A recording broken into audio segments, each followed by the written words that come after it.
Maria Bosworth is suing her ex-husband, police officer Anthony Bosworth Sr., for having her falsely arrested for child abuse. Anthony claims he did nothing wrong. This is your former husband. Yes, ma'am. You have 2 children together, and it is your claim that he is responsible for having you falsely arrested after an incident that involved one of your children who was 18. Yes. Mr. Bosworth says that you caused the whole incident yourself. Correct. Now, you were married when? In 1988. And when were you divorced? 97, ma'am. Who had primary physical custody of the children in 1997? I did. And how often did their father spend time with them? Not that often, ma'am. How often, Mr. Bosworth, did you visit with your children starting in 1997? It varied. It usually was once a week. Usually. Sometimes you skipped a week? Sometimes more, sometimes less, depending on my work schedule. What kind of work do you do, sir? I'm a police officer right now. How long have you been a police officer? Since 1999. And did you have a reasonable relationship with your former wife? No, my relationship with my former wife has been hostile and unreasonable. Okay. Now, I tried to piece together from your complaint and from your answer what transpired on, what date this happened? July 24th of 05. And I gather that you had an argument with your daughter. Yes, ma'am. The argument was about, Her not cleaning her room? had that been an ongoing problem? Yes. All weekend I had asked her to clean her room, Friday and Saturday. Sunday, her room was still a mess. She constantly was on the telephone. And at that point, I removed the cell phone. I told her until she was to clean the room, that cell phone was not going to be given back to her. Now, this is the problem. Mr. Bosworth, Yes. your former wife takes the telephone away from her daughter, who has not followed her house direction. So far, correct? Correct. And as far as I'm concerned, so far, her prerogative. Would you agree with that? Yes, I would. So your daughter calls you on the phone and says to you, she took my phone away. No. Well, tell me what happened, sir, that brought you over to the house that day. I originally got the phone from my daughter. I don't care. Don't give me any stories about giving the phone to a teenage daughter. How did you come over to the house that day, Mr. Bosworth? I had gotten tired of not being able to contact my daughter via the cell phone. Therefore, I went to the house that day. On July 24th of 05. July 24th, you tried to contact your daughter. Yes. And you couldn't. Correct. Go ahead. So the phone was in my name. I purchased the phone for her use. Therefore, I wanted the phone back because if my daughter's not going to be able to use it... Mr. Bosworth, you're skipping a step, sir. Yes, ma'am. And don't skip a step with me. What step would you like me to begin at, Judge? I want to know when you found out that your former wife had taken the phone away from your daughter. I had called that day, and my daughter had told me... That's right. ...that she had taken the phone again. So, you went over there because you wanted your phone back. Correct. Wrong! 125% wrong. Your daughter complained to you that her mother took the phone, and you went over there and stuck your nose in where it didn't belong. Because while your daughter is living under her mother's roof, her mother owns the air she breathes. Okay. And if you gave your daughter a phone to use, you don't get in between that sort of discipline between her and her daughter. You interfered with discipline for the person who has primary physical custody of the 2 children. She ignored her mother's direction for 3 days, and her mother said, listen, I'm tired of seeing you sitting on the phone for 3 days while I asked you to clean up the room that's in my house that I pay for. So give me the phone. You come and say, it's not your phone. You give me the phone. Correct. That was the wrong thing to do, sir. Now, did you call the police, sir? When I went to retrieve the phone, my ex-wife slammed the door in my face and refused Because you came in and said, what did you say, Mr. Bosworth? I asked my ex-wife... What did you say? If she would give me the phone back. What did he say, Miss Bosworth? That's not what you said. Where the F is my phone? That sounds right, Mr. Bosworth. That sounds right, Mr. Bosworth, because how far do you live? About 5-10 minutes from her house. And what were you doing when you called your daughter and said, I can't get in touch with you? I was just hanging around the house, I believe. And what time of the day or evening was it? Early evening. And your family was home? I believe so. And you have a wife? Yes. You have children? Not with my current wife, no. She has children? Yes. That live with you? Yes, at the time. Good. So now you have a wife and children, and you get up and you leave them to go over and retrieve your cell phone. So my sense of that, sir, is that you were annoyed, especially since you indicated to me briefly a moment ago that it's not the first time she's taken away the phone, right? Correct. So you were really annoyed this time. And when you got there, you want me to believe, Mr. Bosworth, that you said to your former wife, "May I please have my phone back?" That's what you want me to believe you said? Your Honor, I am not a loud person. I'm not a violent person. I don't say you're loud or violent, sir. I'm asking you if you want me to believe that you knocked at the door and said, "I'd like my phone back." I'm not hostile to the point where I will curse at her in her own home. I am very respectful of her in her own home as well as my children in her own home. You know, sir, I know you've been a police officer for almost 10 years. I've been sitting here for almost 30. Some things make sense and some things don't make sense. What doesn't make sense is why somebody would get in their car in the evening, leave their family, and go over to their former wife's home where there had been a dispute with an adult child, because she's 18 years old, and there was no indication that her mother had beat her, had tied her to a radiator, had stripped her down and throttled her with a belt. She took away her cell phone because she was being disrespectful. You left your family, you went over there, and you caused a problem. No, I did not. Oh, yes, you did. Did you call the police? Before the problem...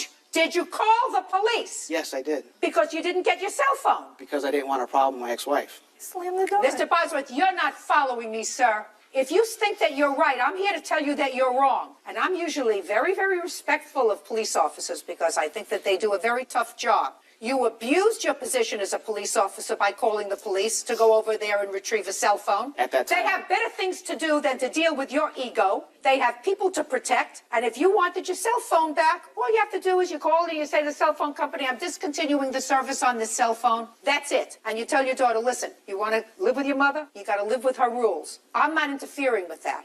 You chose to interfere with it, and you made a big to-do over nothing. And if you feel as if you're being dressed down today, you are. You are being dressed down because you did the wrong thing. That doesn't mean that you have a case, Miss Bosworth. That means that he behaved badly. Yes. So far. Yes. Judge Judy continues in a moment. I said, "I don't have his phone." This officer said, "You're lying." At this point, he came around, handcuffed me so quickly, I couldn't even tell you how he put the cuffs on me. Real cases, real people. Judge Judy. Maria Bosworth claims ex-husband, police officer Anthony Bosworth Sr., had her falsely arrested for child abuse. Anthony says Maria got herself arrested. What kind of community do you live in? How big a town? About 150,000 citizens. And how many police officers for 150,000 citizens? 350 to 400. I might add that at the time of the incident, I was not a police officer at that time. I had gotten laid off in 2003 and reinstated at the beginning of this year. So you were a police officer. So these were people that you knew. Not personally. These were people that you knew and that knew that you were a police officer. Yes. Otherwise, you know what they would have said to you if they called up and said, "I'm going to my ex-wife's house to get my cell phone back"? They would have said to you, "Don't get us involved with this, Mr. Bosworth. You want your cell phone back, go to civil court." But because they were covering for you, they reported and took people away from important business to deal with your ego. Outrageous.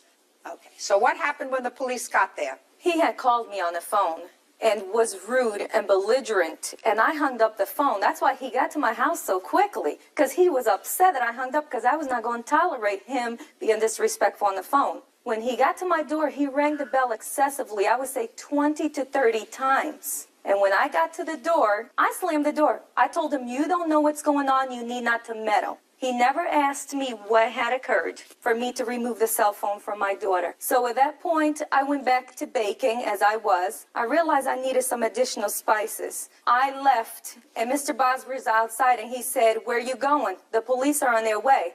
I looked at him, and I said, "You entertain them. I feel that I didn't do nothing wrong for the police to be at my home." Absolutely right. I got in my van, and I proceeded to back up. The officer came, and he acknowledged Mr. Bosworth. He said, "Hello, Boz." And my ex-husband said, "She's about to pull out." The officer said, "No, she's not. Pull that van forward." At that point, I complied. He put his cruiser behind my van. The officer got out, went to Mr. Bosworth, shook his hand. They gave a hug, and they started talking. Put your hand down, sir. I went right up to my daughter, Your Honor. She was outside as well. And I put my hand on her arm and I said, come here. Having daddy and the police here doesn't change the rules in there. Mr. Bosworth, that I heard him tell Officer, get her away from her. My daughter at this point was crying uncontrollably. This girl, all she wanted was her cell phone, and his intention was to get it out of my hand and put it in her hand, undermine my authority. This is why my kids don't respect me. Got it. At what point were you arrested? I would say a half hour later. At this point, my daughter was crying. The officer kept on grabbing me, and I have photos, Your Honor, of what he did to my arm, his buddy. This is not from the shacks. This is actually from him holding me. And I kept on telling the officer, please let go, you're hurting me.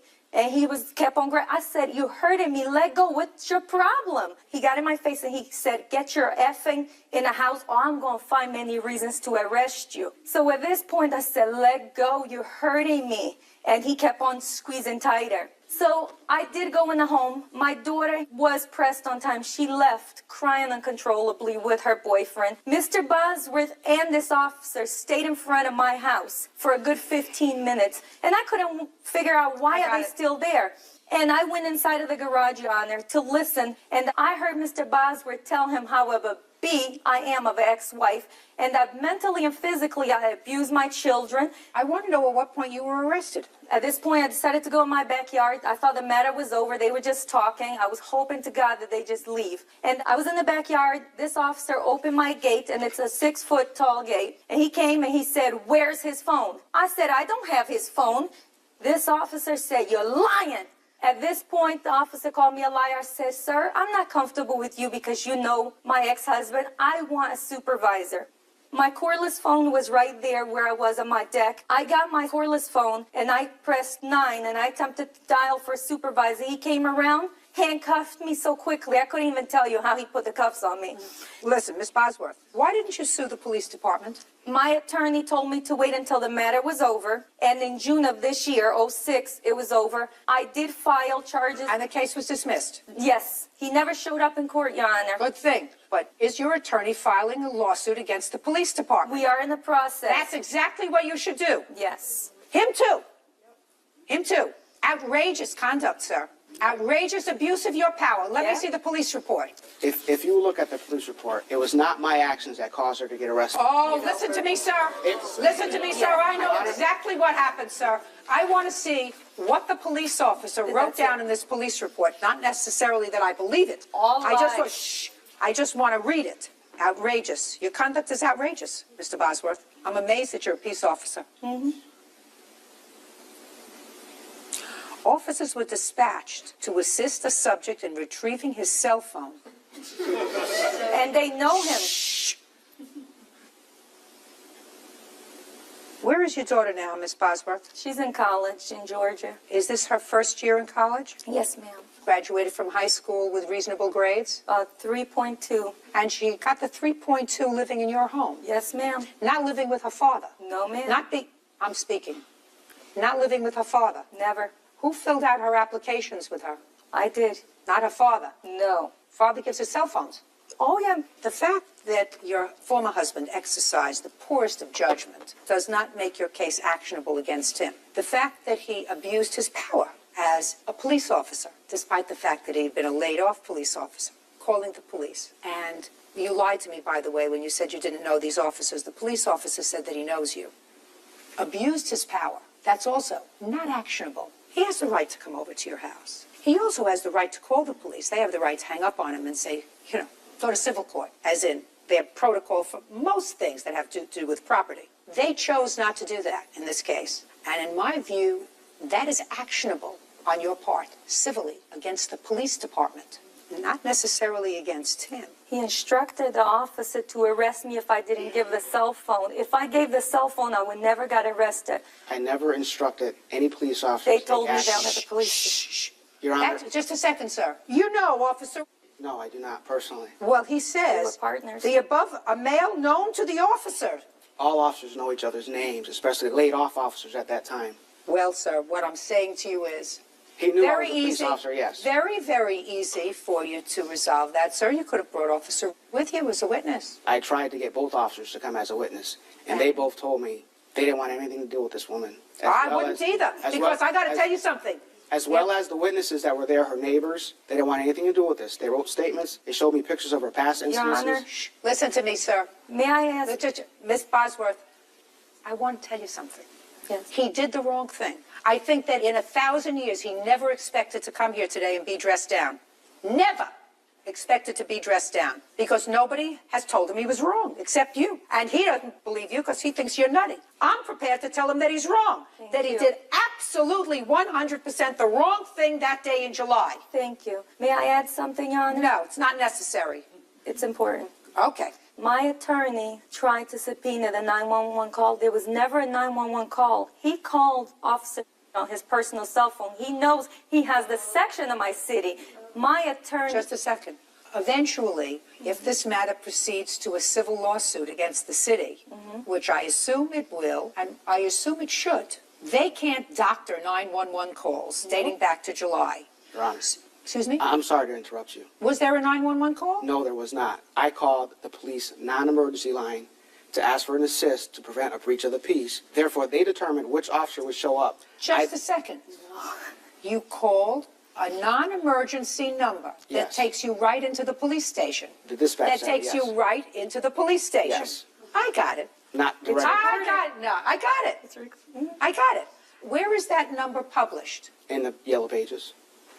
Yellow pages of the phone book. Not a 911 number, though. No, ma'am. No. So that peace officers know how to get in touch with that number, right? Every citizen should know that. No, I don't. We have a large audience here. I want you to raise your hands, please, if any of you know the non-emergency number to get to your local police precinct in order to have a car dispatched. Raise your hand. Look at this. Ma'am, it's in the phone book. Look, I don't care if it's in the phone book. You just said to me every citizen should know the number. They should. I do. Look at these. These are intelligent people. I don't know the number, and you're not going to find anybody more intelligent than me when it comes to law enforcement, Mr. Bosworth. I believe you, Your Honor. Case against him is dismissed, but I wish that I were the judge presiding over the case against the police department. What about the mental anguish I suffered according... Listen, you picked him. You picked him, but your lawsuit is a valid one. He exercised poor judgment that day. Poor judgment is not compensated in this way, but the police department have a duty to act responsibly. They have a duty, and they acted not only irresponsibly, but there is no question that they responded to that location because of who he was, and they did absolutely the wrong thing. It was a non-violent situation when they were asked to come to help retrieve a cell phone, and I absolutely believe you when you say that the police officer came back and said to you, now I want the cell phone. That, sir, is a civil matter. Clear? Goodbye. Thank you. Parties are excused. You may step out. The mental anguish that I have gone through over this matter is unbelievable. For the past 15 years, it's been a pain. It was pretty intense. I'm done with my ex-wife. I have nothing to do with it. I hope he leaves me alone. If I never see Mr. Bosworth, my life's... Owen is suing his ex-girlfriend, 19-year-old Jennifer Hansel, for making unauthorized credit card charges while he was in Iraq.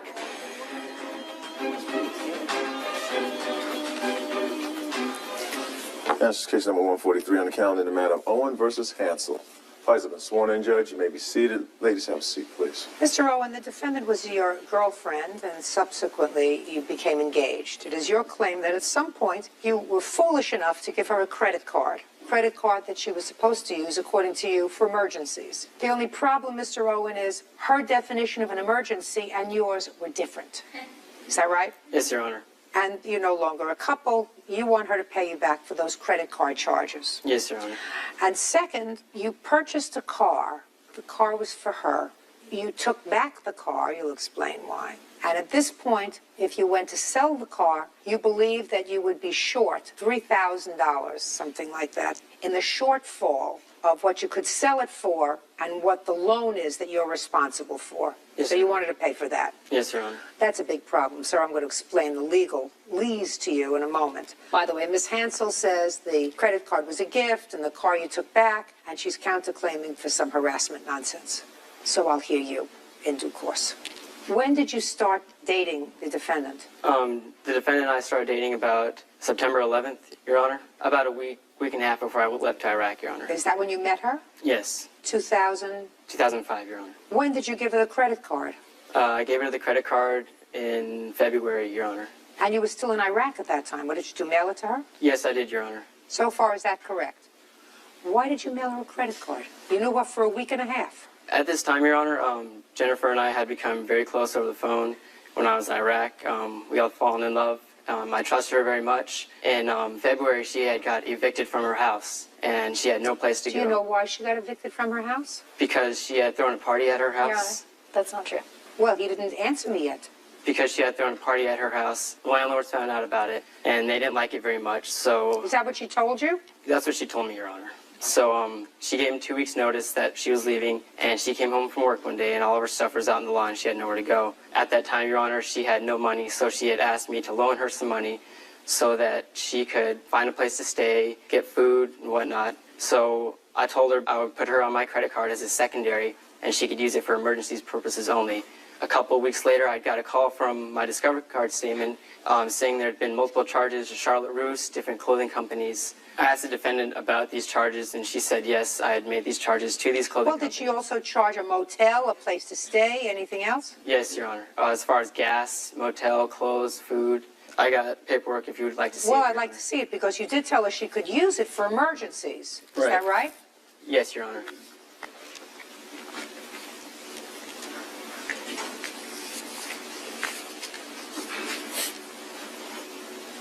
You went to stay at a Best Western Hotel? Yes. Albertson certainly is food, Exxon is gas, Chevron is gas, and Taylor stores. You went shopping for clothes. I had a new job, and the clothes that I had did not fit the dress code. That's too bad. Did you ask him if you could use the credit card for clothes? Yes. And what did he say? He said it was fine. Is that right? No, it's not, Your Honor. I asked the defendant about it, and she said I needed them for work and that I would pay you back. Okay. What'd you buy in Abercrombie and Fitch? Clothes as well. Also for your dress code? Partly, yes. Button-down polo shirts. Where were you working, by the way? I was working at R.W. Smith in the mailroom. And you needed a wardrobe for the mailroom. What'd you buy at the Coach store that you needed? That was a present. I didn't buy that. Present for? From him. He was in Iraq. You can make online purchases. It was not something that I bought for myself. Did you buy her a pocketbook at Coach? No, I did not, Your Honor. There is a receipt there showing that with her signature from the Coach store. Well, It was a present from Connor Owen. you mean he called and ordered it, or you went and picked it out? What was the date? What difference does it make? How many Coach bags do you own? More than one. How many? 4. How many did you get in 2006? 3. From whom? 2 were presents. 1 I bought myself. When did you buy the one yourself? January. This isn't that one. When did you get the presents and from whom? Both from him. What month? 1 in March and 1 when he had returned in May. This wasn't May, so you must have gone in to pick it out yourself, right? This was in April, April 15th. So you went to the store, picked it out yourself, and bought yourself a present from him.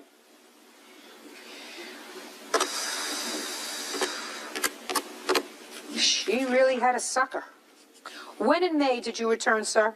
I returned April 12th, Your Honor. Did you tell her that she could use your credit card for an eye exam? No, I did not, Your Honor. Yes, he did. Why didn't you pay for your own eye exam? You're working. I didn't have insurance and I didn't have enough money. This to wasn't save. insurance. You paid for this on a credit card. That's not insurance. His credit card is not your insurance. That's why I needed the credit card, because I did not have insurance to pay for it, Your Honor. You had a job. A job pays you money. Why didn't you pay for your own eye exam? My job was not paying enough money to cover extra expenses. You mean like Coach pocketbooks? Judge Judy continues in a moment. Did she give you any money towards this credit card? No, she didn't, Your Honor. You know why? She was using me, Your Honor. She's a user. And later today, You buy a 16-year-old car, you do so at your own peril. Anybody with half a noodle understands that. Connor Owen says, while he was on duty in Iraq, ex-girlfriend Jennifer Hansel made unauthorized charges on his credit card. Jennifer is countersuing, claiming Connor is stalking her. Now, why didn't you take this credit card back from her, sir? I did not take it back because... Look at me. Yes, Your Honor. Now, you got back in April, Yes. and you've already gotten some bills. So you know that she's been abusing your credit card. At that time, I didn't, Your Honor, because my mailing address was being sent to Alaska, my home address. Listen, you already, according to you, gotten word from the credit card company that they were on alert because there were a lot of clothing purchases. Yes, Your Honor. This is when I was in Iraq.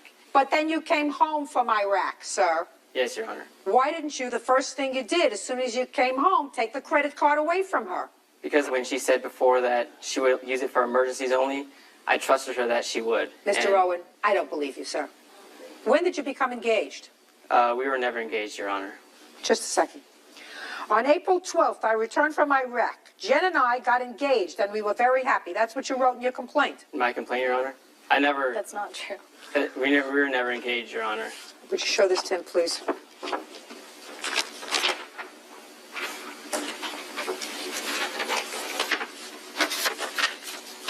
That is your signature on that document, is it not, sir? That's the complaint. Yes, it is, Your Honor. And what does that say, where I have made a big star? It says Jen and I had gotten engaged and we're very happy. I assume you read that before you signed it? Yes, I did, Your Honor. Thank you. I'll take it back now. When did you break up? We broke up June 5th, Your Honor. Why? She didn't want to have a relationship with me anymore, Your Honor. When did you take your credit card back from her? The same day, Your Honor. And between the time you got home in April and June, did she give you any money towards this credit card? No, she didn't, Your Honor. You know why, Mr. Owen? She was using me, Your Honor. That's right. But she could only use you if you allowed yourself to be used. She's not a nice person. I realize that now, Your Honor. Well, that doesn't make a lawsuit, Mr. Owen. She's a user. And if you had stayed together with her and she didn't pay you this money, you wouldn't have sued her. You decided to sue her because she broke up with you. Now tell me about the car, and then I'll tell you what your problem is with the car. When I was in Iraq, Your Honor, she had a very unreliable car that was breaking down. I got back and we went to South Bay Volkswagen to purchase her new Volkswagen Jetta. They would not approve it because her credit is not sufficient enough to have a vehicle. She can't pay for an eye exam. She can't pay for a new Jetta. Yes, Your Honor. I talked to the finance officer. He said we can't approve it with your name under it. Jennifer and I had talked about it, and we had made a contract stating she was financially responsible for the vehicle. I had nothing to do with all finances. Did she make the payments? No, she didn't, Your Honor. So you took the car back? Yes, I did, Your Honor. Where is the car now? I'm trying to sell it right now, Your Honor. You can't anticipate, sir, in a lawsuit, what you're going to get for your car. That means that I would have to speculate as to what you would get for the car, and we don't do anticipatory lawsuits in this Right. country. Unfortunately, that means that what you have to do is you have to sell the car and then sue her for the difference. Then you have an actual damage. Right now, you only have a speculative damage with regard to the car. Now, who are you? I'm his mother. You didn't tell him good enough. Yeah. That's it. Took the car to a dealership yesterday. I don't care what you took the car to a dealership and what they told you, madam. That's hearsay. He has to sell the car, and then he has to sue her for the difference between what he got for the car and what's owed for the car. And if the court finds at that time that there was a contract that she did not fulfill, the court will enter a judgment against her. I suggest you do that. Okay. What? Your Honor, I'm also suing her for the down payment of the car and the first car payment. You can't do that, sir. You're in love. And because she disappointed you, doesn't mean that you now can come back and sue her for all the things that you really gave her when you were in love. Now, if you were notified in Iraq that she was using this credit card for non-emergencies, somebody that you knew, for 1 week before you went there, and you cut off your credit card and sued her for the things she had purchased, I would say, perfect. But what you did was you allowed her to continue to use that credit card even after you came home without taking it back from her, without calling up and canceling it and saying, listen, I love you, honey, and I want to be with you forever. But until we're married, you can't have my credit card. And I'm certainly not going to put down for a down payment on a car, for the first car payment for you, because you haven't paid me back what you owe me on the credit card. Right? Yes, Your Honor. That's a gift. Or stupidity. I don't know which one. Either one I don't deal with. Put your hand down, sir. Now, you have 30 seconds to tell me about your counterclaim, madam. My counterclaim is because of 3 instances of breaking and entering. I have 2 police reports to support that and repeated stalking. Time's running. Would you like to see the copies of the police No, reports? what'd you tell me? He broke into my house once after we had broken up, begging me to get back together. I said no. He left hastily. Broke in a second time for the same reason. Again, I said no, and he left again. And the 3rd incident was stalking and threats at my workplace. Well, tell me about the stalking and threats at your workplace. Stalking, he was seen at my workplace, waiting you for see me him? to come. Did you see No, him? my Yeah, witness. this witness? Yes. Step up. Your name? My name is Rachel, and I'm a witness. Rachel is a first name. My name is Miss Spence. Okay, where do you work? I work in the same mall as she does at Lynn's Crafters. Let me hear you. Well, I've seen him. I caught him stalking Miss Hansel right here during Stalking work. is a judicial determination. You saw him doing what? I saw him watching her while I was at work Watching her from where? from behind like a corner. And? And it seemed kind of creepy to me, personally, which I thought was kind of weird, which is why I'm here. And how many times did you see him watching her? I've only seen him once. When was that? That was about a month ago. I'm not sure the exact date. In the month of? The month of May. Was I looking at you? No. The month of May. Correct. Well, in the month of May, they were still a couple, madam. They didn't break up until June. So maybe he was just waiting for her. Thank you. Can I have a seat? Judge Judy continues in a moment.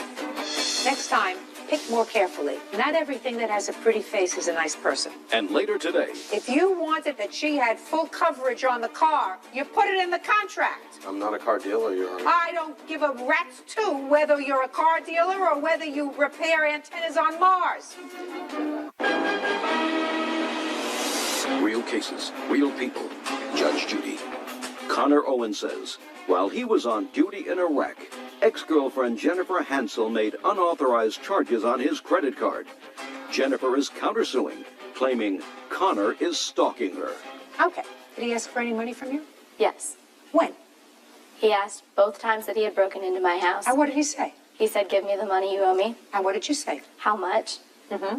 And each time it was a different random dollar amount. I asked him to explain to me what it was for, and I would be more than happy to pay him for it. Oh, well, now he's here to tell you. I'm waiting for the dollar amount and why. Well, let's start out by the fact that you acknowledge that he gave you this credit card because you called him and said, I have no place to stay. I'm broke. Can you help me for this emergency? And he gave you the credit card. And I want you to assume for the purpose of your answer, madam, that I don't buy your Ann Taylor or Abercrombie & Fitch purchases as necessaries. Do you understand? Yes. So how much do you think you owe him? I haven't even tried to total it up, so I'd feel uncomfortable giving you an exact dollar amount. Good. If I told you that the merchandise purchases that you made totaled $1,500, would that sound right to you? Yes. Good. Judgment for the plaintiff in the amount of $1,500.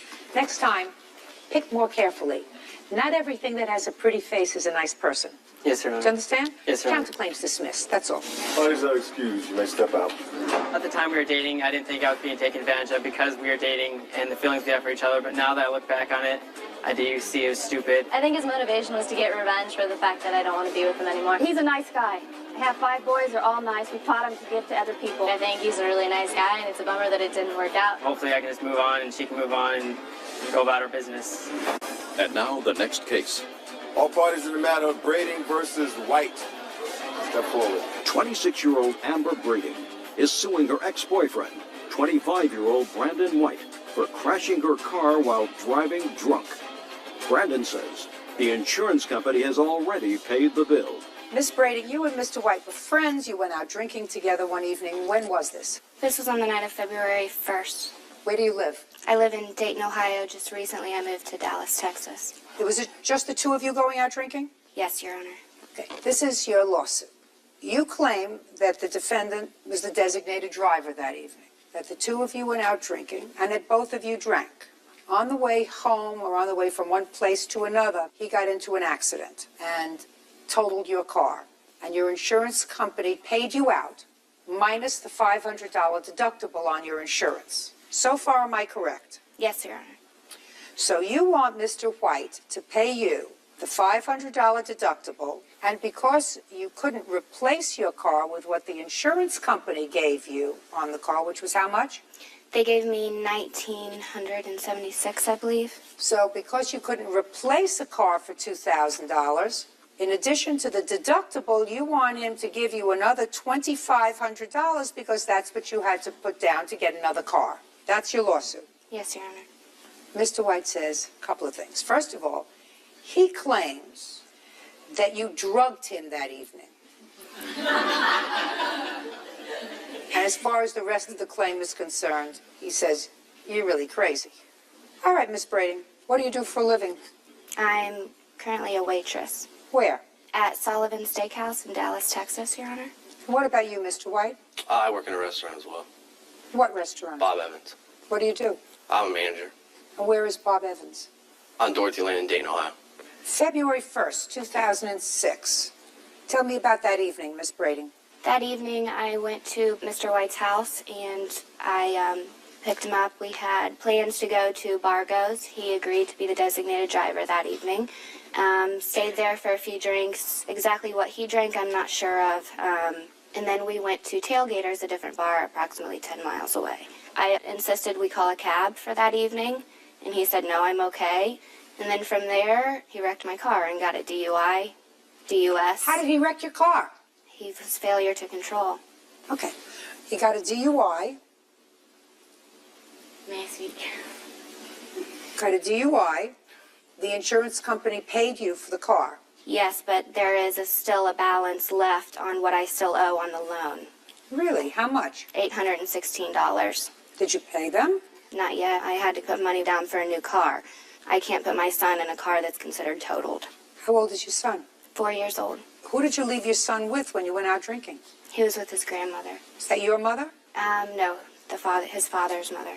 Does he live with his father? No, I have full custody. What was he doing with his eternal grandmother?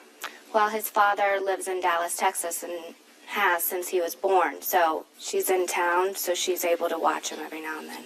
So let me understand this. On February 1st, the paternal grandmother of your child was helping out to babysit for your son, and you went out drinking and got blotto drunk with this guy. That's what you're telling me. Correct, Your Honor. Oh. Well, all of it was wrong except I did get a DUI, and I did drive from the bar. You were drunk? Yes. But And she was drunk? She did have clozapines on her. I don't know what that is, sir. It's just a drug, like a painkiller or something. I woke up in jail 16 hours later and had no idea what happened. There was a message from her on my machine saying, where's my car, what happened to you? And she was in the car when the accident happened. My grandparents were the ones that picked me up in jail. They took me to Amber so I could tell Amber where her car was, because she didn't remember any of it. Miss Brady, why do you think that I would give you any money? He was the designated driver for that night. He lied about having a license. Who cares? According to your complaint, which I read very carefully, you said that when you got to the first place where you were drinking, you saw him drinking, and you still got in the car with him. You should have taken your car keys and said, I'm leaving my car right here. I'm taking a cab home. You want to walk? That's up to you. But when you get too drunk to not know what you're doing, you can't do that. The insurance company paid what they were supposed to pay. They totaled your car. The fact that you owe $816, that's your problem. You don't let somebody who's drinking drive your car, and you don't drive your car. And you have to act responsibly. You have a child that's supposed to be taken care of. Case is dismissed, that's all. Judge Judy, may step out. He's accusing me of poisoning, and that's supposedly how he got out of his DUI. I had a couple buddies that were there that night that she was handing them out and said that they saw her put it in my drink. He was incorrect about the medication I was on and the medication that he took out of my purse. It's Ativans. She just admitted that she had something on her. It was irresponsible hanging out with him. He's not a good influence. I never want to see her again. I'll be happy with that. I will not be hanging out with him any longer. 24-year-old Rachel Cooper is suing her daughter's great aunt, Felicia Lisa West, for an assault and for the value of a necklace. Now it's case number 81 on the calendar in the matter of Cooper versus West. Thank you. You're welcome, Judge. Parties have been sworn in, Your Honor. You may be seated. Have a seat, please. Miss Cooper. Yes. Miss West is the paternal aunt of your baby. Yes. Who's the father of your baby? He's sitting right there. What's your name? Thomas Robinson. How old are you? I'm 24. Is this your only child? Yes. And since he's sitting over there, I assume you're not together. No. How old is your baby? She's 6 months. You have a drug problem? No, I don't. Have you used drugs? Yeah, before I had my baby. Have you used drugs after she was born? No. I drank a little bit, but... What was your drink of choice? Remy. Remy? Yes. Remy Martin, cognac. It's pretty heavy stuff, isn't it? I guess, for my age. Who do you live with? I live with my mom now. Who else lives with your mother? My dad. Your lawsuit alleges that Miss West was babysitting for your daughter. You went to get her. Miss West refused to give her to you, and she assaulted you. Miss West says that when you came to pick up your daughter, you had been drinking. She felt that the child was at risk. She refused to give you the child. She says that you, in fact, assaulted her. So, when did Miss West start to babysit for your daughter? This was January 2nd. This was the first time she has ever babysitted for me. How old was your daughter at that time? She was born in November, so about 1.5 months. And why was Miss West babysitting for your daughter? Because I figured the father's family never sees a baby, so I figured, let me give them a call so they could see her. So in turn, they came to pick me up, and she decided to watch the baby. She offered to take care of the baby. All right. She said what to you? She said, oh, I could watch her for you. You could go out and have a good time. And did you do that? Yes. That was on January 2nd? Yes. What time? This was probably in the evening around 8 o'clock, 8 o'clock. Good. When did you come back? I came back the next day. Where did you go that night? I was with her niece, Katie, and Lisa's daughter, and some of her nieces. Where did you sleep that night? At her sister's house. Okay, so the next day you came back on January the 3rd? Yes. What time? I came back around 10 o'clock in the morning. Go ahead. So I went over there, was with my baby for that whole day. Was Miss West at home? Yes, she was at home. Okay, keep going. So, anyways, that same day, she ends up telling me that, it's time for me to go home. I said, okay. She says, but you could leave your baby here, and I could watch her for you overnight. I said, oh, no, that's okay. I could go home. She said, are you sure you're going to be able to take care of the baby because you've been drinking? I said, of course I'll be able to take care of my baby. I'm fine. Had you been drinking on the 3rd? Yes, I was drinking a little bit. It was New Year's, so... Yeah. No, the 3rd is not New Year's. Yeah. New Year's is December 31st. The 3rd is not New Year's. On the 3rd of January, had you been drinking? Yes. What were you drinking? The Remy? Yeah. And then you wanted to take the baby home? Yes, so... And she said no. She didn't want me to take my baby home. I said, well, can I stay here? She didn't want me to stay at her house. She's like, oh, I'll take care of her. She's like, don't worry about it. Go home and relax. She's like, because, you're a new mom and you do need a break, and Thomas is nowhere around to be found. He hasn't called. Or keep going. Come on, move it. So anyway, so I go home. She drops me off at home. My mom asks, where's the baby? So I said, oh, Lisa's taking care of her. She says, oh, really? So I said, would you like to call her? So she calls her, and Lisa gets on the phone and said, oh, well, do you want me to call CPS? And there's no reason to involve CPS for anything. I don't know why she said that. So we go pick up my daughter, and she doesn't know that I'm coming to pick up my daughter. I go in the house, and when I go in her bedroom, she's shocked to see me. Who let you in?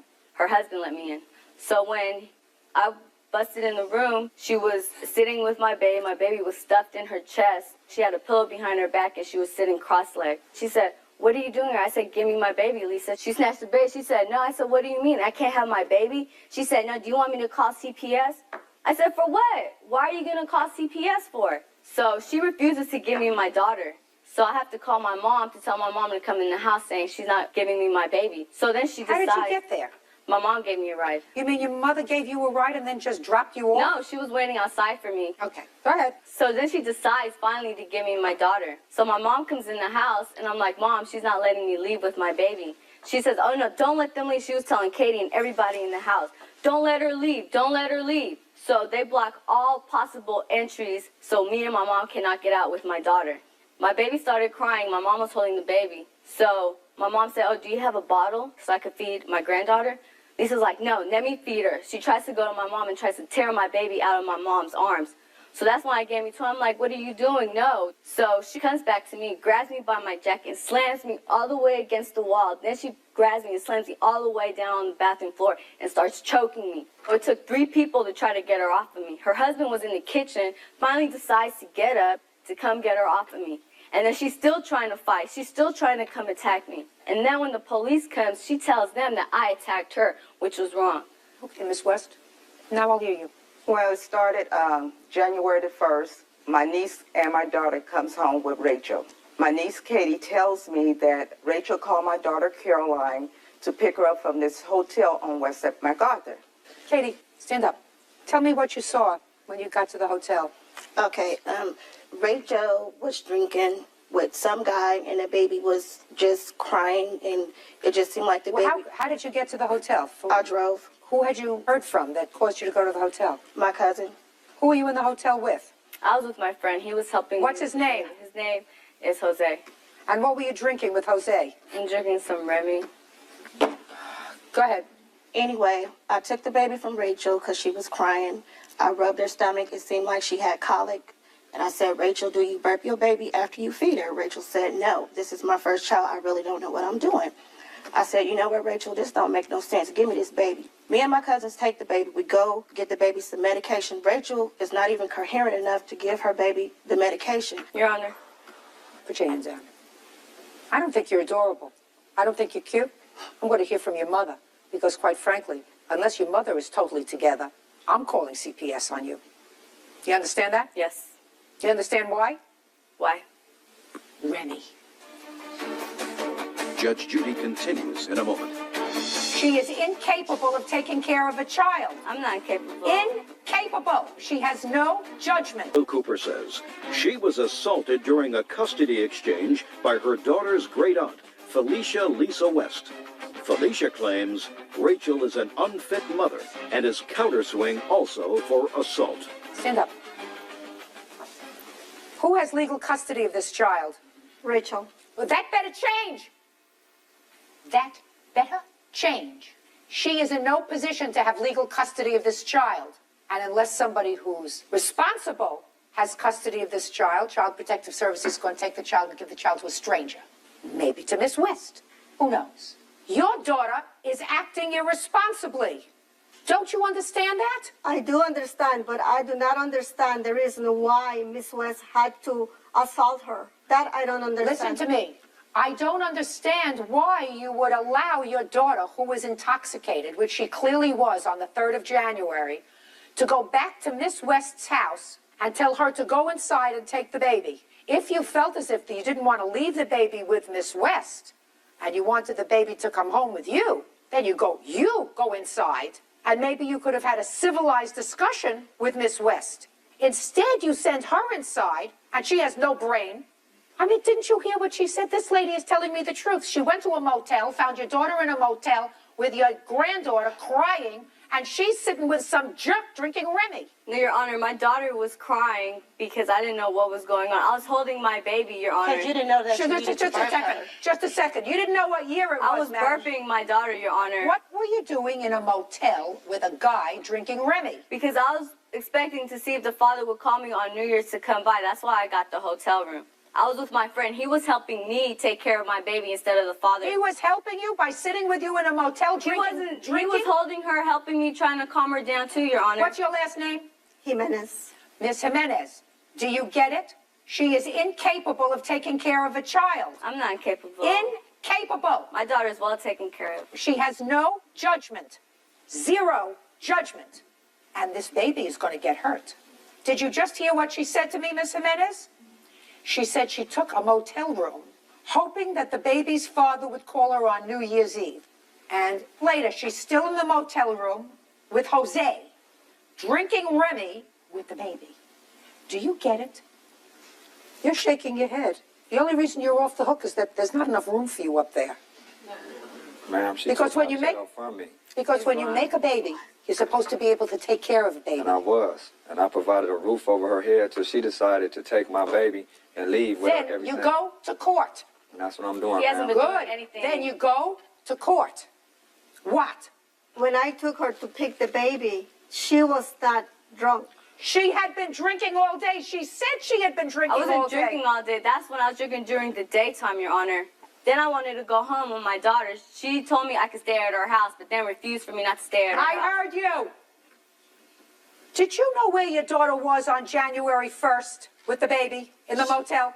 Just answer my question. Did you know where your daughter was on January 1st in the motel? Yes. And you But not in the motel, Your Honor. She was at home. She was in a motel with Jose. Then she went there because she wanted I'm asking you, listen, I'm asking you, did you know that she was in a motel with Jose? I did not know until afterwards. That's what I want to know. Does it surprise you to know she was in a motel with Jose drinking? I was surprised to know that she was all there. I want. That's all I want to know. So far, maybe there's a light at the end of your tunnel. Maybe. Your Honor, I'm Maybe. a very good mom. I'm a very good mom. My daughter does not want for anything. She's well taken care of. Listen That to was me. just that Miss one West, night. Did you call CPS? Yes, I did. Did they do an investigation? The person that was doing the investigation got sick, and I called and talked to the person that took over the case. They've been trying to contact and locate Rachel, which they have been unsuccessfully at. Is she living in your house? Yes. Did she sleep at your house last week? Listen, Miss Jimenez, you answer my question. Yes. Did she sleep at your house every night last week? Yes. I don't believe you. You don't believe her? I don't believe you. I'm at my house every single day, Your Honor. Okay. I'm not comfortable. So we're going to send this to Child Protective Services, just to be on the safe side, because I'm not hearing any reasoned response by this lady to her daughter's behavior. Drunk people don't take care of children. People who drink don't take care of children. They leave them with other responsible people. And if they don't leave them with other responsible people, then they're neglectful. I am not a neglectful mother. I was only drinking for that one day, Your Honor. I don't drink every single day. Well, listen to me, my dear. But I'm speaking to you. According to you, I only asked you about 3 days, January 1st, 2nd, and 3rd. And according to your testimony, you drank on January 1st, January 2nd, January 3rd. That's according to you. Judge Judy continues in a moment. Mother said, I'm leaving, we leaving. So Rachel was behind me, and she said, no, get away from my baby. Get away from, I'm taking my baby. And pop me upside the head. Real cases, real people. Judge Judy. Rachel Cooper is accusing her daughter's great-aunt, Felicia Lisa West, of assaulting her during a custody exchange. Now, you say that she assaulted you? Yes. Tell me what she did. First of all, we all decided on January the 2nd that Rachel was still under the influence of alcohol and other substance abuse. We all decided that Rachel needed a little bit more time to get herself together.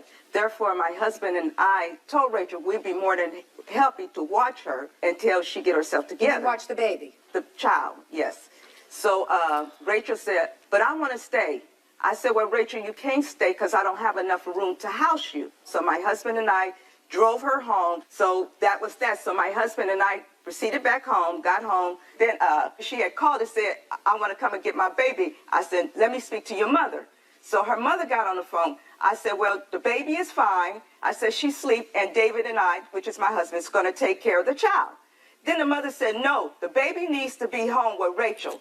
Rachel needs to take care of her own baby. But I said, but Rachel's not in any condition at this time. I said, you really need to pay attention to your daughter. I said, take this time to really analyze your daughter. She said, well, it's nothing wrong with her. I said to myself, well, she's a fool. I said, Rachel is on drugs. I just came out and told the mother. The mother said, oh, that's what you said. Then she hung up the phone. Okay, there came a time that you came back to your house. Her mother brought her there. Now I want to skip to that point. Okay, when Rachel came to my house, I was in my bedroom. The baby was asleep, and Rachel came in there. I want my baby. I said, Rachel, I made it perfectly clear you're not in any conditions to see to this child. I said, you've been drinking for the last 3 days, and you've been smoking weed, crystal, what they call mushrooms. I said, you really need to just calm down, get yourself together. She said, no, give me my baby, give me my baby. I said, Rachel, I can't give you your baby. I said, anyway, how did you get here?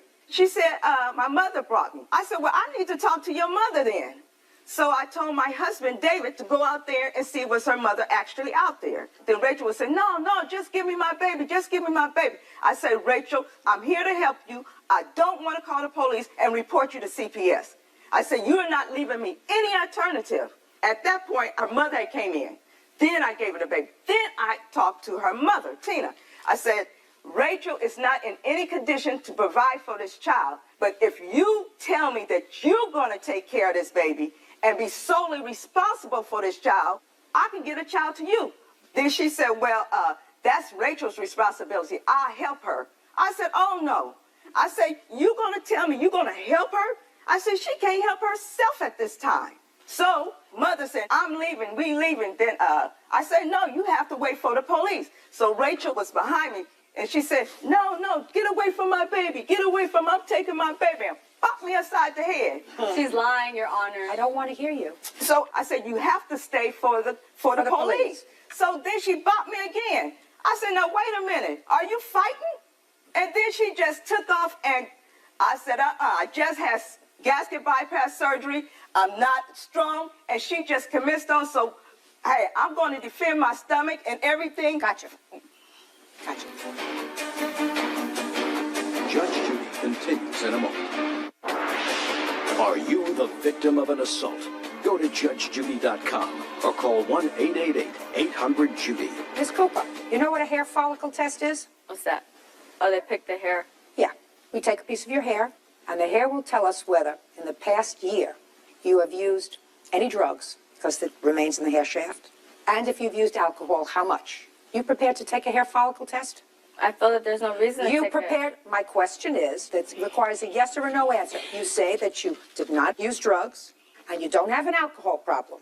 So my question to you is, are you prepared to take a hair follicle test? That requires a yes or a no answer. No, I'm not going to take a hair Right. follicle test. For what? Correct. I'm here for the fact that this woman assaulted me. I don't She is believe she lying. assaulted you. She did assault me, Your Honor. This woman is lying through her teeth, Your Honor. Miss Cooper, now your mother knows. If I said to you, Miss Jimenez, I have serious questions as to whether or not you abuse drugs, and I can find that out very easily. Are you prepared to give us a strand of hair so we can do a hair follicle test? What would you say to me? Yes. Of course. What did your daughter say to me? She said no. Do you know why? I've been in this business for 40 years. I know why. But Your Copy of Honor, that. I'm speaking. Copy of this case will be sent to Child Protective Services. Your lawsuit is dismissed. So's your counterclaim. You would not have filed this counterclaim unless you filed the lawsuit, correct? Correct. We'll take care of what you wanted to do, which is at least try to have this baby protected. Child Protective Services will do a follow-up now that she's declined to take a test. Do you understand? Yes, Your Honor. Do you understand? Now, I don't know what you do, but you got to get more together and you got to get involved. It's not up to her I to was take taking over care your of my child. responsibility. I ain't seen That's my all. baby See in that no now? Take care of his child. She took my baby. Oh, whatever. Good. Piece it. Wait a minute. She took my baby. Judge Judy continues in a moment. And on the next Judge Judy. Justice has not been served, but God will take care of her. Most of all, I was very pleased, and I thank God for her seeing how the mother was in denial. I see that she takes good care of the baby. You should see the baby. It's a beautiful baby. I haven't seen my child since she was 4 weeks old. I provided a roof over Rachel's head. She didn't have to pay no bills. Yeah, I've been drinking probably like day before yesterday, 3 days ago, but my daughter's well taken care of. I'm not an alcoholic. Rachel she not a good mother. Now I'm going to put it in God's hands and pray on it and do the best that I can to get my baby and raise my child. And now the next case. All parties in the matter of Guerriero versus Chase. Step forward. Stephen Guerriero is suing the mother of his daughter, Joanne Chase, for a loan to move. Stephen says Joanne took the money but never moved. Mr. Guerriero, you and Miss Chase have a 12-year-old daughter together. That's correct. The child is currently in your custody Yes. and has been so for the last year. Year and a half. Year and a half. It is your claim that you made a loan to Miss Chase at a time when she was in need, and you want that money back. The loan was $1,000. Miss Chase acknowledges that you gave her $1,000 about a year and a half ago. You'll give me the exact date, but she said the money was not given as a loan. It was given in order to protect your daughter, who was then living in an unhealthy situation with Miss Chase and her husband. Why did you need money, Miss Chase? Because I needed to move out of my home that I was living in to get my own apartment with my daughter. What did you say to him when you called him? I asked him to loan me $1,000 to move out, to get my own apartment, which he wasn't happy with me living with my husband. So I asked him to loan me the money, and on contingency of us selling our home, I would pay him back. Well, when did you add this little contingency? When I asked Look at me. Don't look on the floor. I'm sorry. And, certain things make sense and certain things don't. So, Miss Chase, make sure you don't tell me anything that doesn't make sense, because if it doesn't make sense, it's not true. He knew that I was going to be selling. Don't tell me what he knew. I just want to hear what was said. Okay. I asked him to loan me the $1,000 and that I would pay him back as long as I sold my home. Did she say to you, can you loan me $1,000 until I sell the house? That's partially correct, Your Honor. Okay. She said, until I sell the house. Well, there was a contingency made after I reluctantly gave her the money, and I did give her the money, of course, because the daughter's safety was at hand. The first thing was if she sold the house, I would give the money in full. If she didn't sell the house, then once she got on her feet and got everything straightened out, she'd make payments, and I was fine with that, even if it was $5 a week. Sounds reasonable. So, you gave her the $1,000, you moved out. Correct. Go ahead. Well, she didn't move out. That was the issue at hand. Why didn't you move out? I did move out. When? It wasn't right then, but it was within 6 months. I did. What'd you do with the $1,000 for 6 months? I used it to move out, but it was just, I had to wait. My children were in school. I had 3 girls. No, they weren't in school in July. 6 months later, they were in school, but they weren't in school in July. There was a lot of things that were going on that I couldn't just move out at the current time that he had just given me the money. What did you do with the money? Is my question, Miss Chase. Well, I did use it to move out, but it wasn't right You mean that you held on month to in it and July. put it in a bank account and held on to it for 6 months? No, I didn't put it in a bank account. So what'd you do with the money? I guess I saved it at the house. So, why don't you pay him back? Because I didn't sell my house. And what are you doing now? I live by myself and I work. Good. Pay him back. I don't have it. I'm not in any financial position to pay him back. When he was paying child support to you, how much was he paying you? I don't even remember. He does. It was $52 a week, Your Honor. And I'm receiving $11.50 a week from Miss Chase, which she's a little bit behind. When he was paying you $52 a week, did you think that that was enough to help support your daughter? No. I thought that that was nothing. $11.50 is even less. Correct, but he should get a job. I mean, you know, he doesn't work. He's not living on your $11.50 a week. Then he should get a job. Well, he's living somehow. Yeah, on Social Security. That's not your problem. That's the government's problem if they're giving him Social Security. Right, but I mean, I work and I also, you know, struggle myself to get child support from my daughter's father. What does that have to do with the $1,000 you borrowed from him? I don't know. You know, it's just hard because I do waitress and I have to, you know, work or else I can't pay my bills. Right. You also have to pay back money that he loaned you. I have no idea what you did with the $1,000, but you certainly didn't use it to move out. I don't believe that you saved it, and I don't believe that you hid it in some cookie jar or some coffee can in your house until you were ready to use it. No, I didn't, you know, but I did use it, you know, towards moving out when I did move out. Yeah, right. Well, I don't have to get into any more of this sad tale. Suffice it to say, you owe him $1,000 judgment for the plaintiff. That's all. Thank God for Judge Judy. I think she made the right call. He doesn't have anything better to do during the day than, you know, strum up ideas to ways to get money because he doesn't have a, you know, job. I had a lot of evidence I wanted to bring up, but I didn't want to interject and have Judge Judy yell at me, so I kept my mouth shut. Mary Perkins is suing her former tenant, 19-year-old Ashley Hoskins, for unpaid rent and for burning down her house. Now, this is case number 93 on the calendar in the matter of Perkins versus Hoskins. You're welcome, Judge. Parties have been sworn in. You may be seated. Gentlemen, have a seat, please. Ms. Perkins, according to your complaint, you rented a property that you own to the defendant. Yes, ma'am. Your lawsuit says that she owes you for some rent. She owes you for some damage she did to the property. Yes, ma'am. She owes you for property that was destroyed that you brought into the house after she moved out in order to fix up the house. You believe she's responsible for the house being burned to the ground. Ms. Hoskins says that she's not responsible for the house being destroyed, that you and your grandson harassed her and her boyfriend. She's counterclaiming because she says she was forced to move. How did you find her as a tenant? I have a letter from one of her kin people, from Nadine. She's not kin to me. She's kin to my sister, not me. Is this Nadine someone that you knew? Yes, I've known Nadine since she was a little girl. She's the best friend of my daughter's. And Nadine told you about Miss Hoskins? Mm-hmm. She told me that she had a little baby, and her husband was in jail, and she desperately needed somewhere to live. What's he in prison for? He's in prison for, he's got numerous, indictments on for firearms. How long is he in prison for? 5.5 years. All right, so, Ms. Perkins, when did she start the lease with you? Okay. Got that too. Questions are going to get harder, Ms. Perkins. I wish you had this information at your fingertips. When she started the lease, when she moved out, because you say that she owes you for rent. You moved in when, Ms. Hoskins? The beginning of May of 2005. And when did you move out? The beginning of March 2006. She moved out March the 4th. Okay, and what months do you claim she did not pay rent? She never paid February's or March. She paid part of January. And I took her to court, and the judge said that she was supposed to pay $140, which she owed me for that, plus the $38 for the court cost. How much was the rent, $375? $375 plus late charges on all of them. Why? Ma'am, we went to court over the $140. And what happened? And I got a judgment against me. So you got a judgment against you. Yeah. Did you ever pay her the $140? No, I haven't got a chance. All right, fine. So that's $140 and $375 for the month of February. You did live in the house in February, according to you. Yes, Did you I pay her February's No, rent? I didn't. Fine. Now, what kind of damage do you allege, Ms. Perkins, that she caused to the house? Okay, this is the damage to the house, the pictures.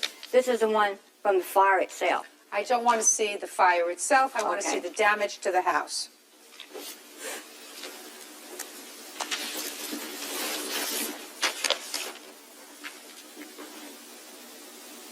Are you showing me, you sure you're giving me the right pictures? Yeah, the ones with the, there's a few holes in the walls, stove is dented in with no knob. Was this before or after the fire? That was before the fire, but see, I never got any pictures taken because before I could do that. Were these pictures taken before or after the fire? After the fire. Well, that's what I asked you, so just answer my question, because it looks as if they were taken after a fire. They were taken after the fire to try to pick up parts of the holes and stuff that she'd made before the fire.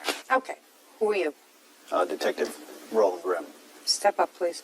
I have an inspection where I called code enforcement on the house, and this is a list of all the things that she had a certain amount of days to fix all the things that were wrong with the house. Listen to me. If you don't like where you're living, it's a free country. You take your baby and you move out. But you don't stay at the place and not pay rent and complain about it.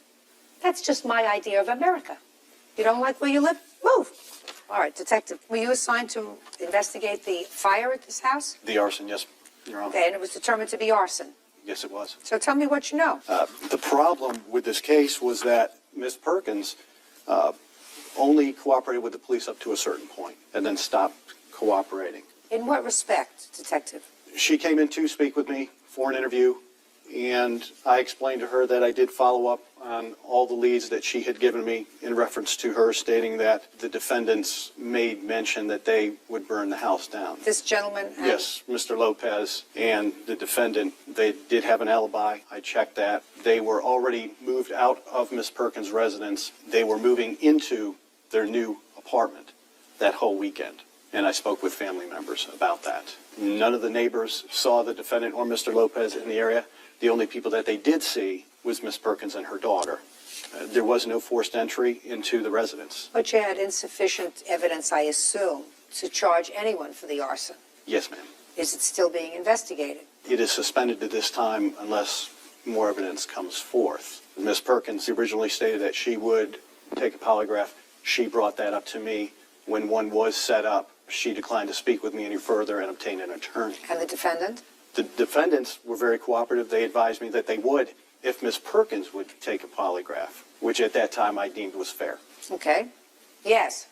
I declined because I went in his office and he talked to me and he sat there and told me that his opinion was that I either started the fire or paid somebody to do it. And I got up from there and went straight to my lawyer, Homolides. And Homolides says, do not take a polygraph test. It doesn't show anything at all.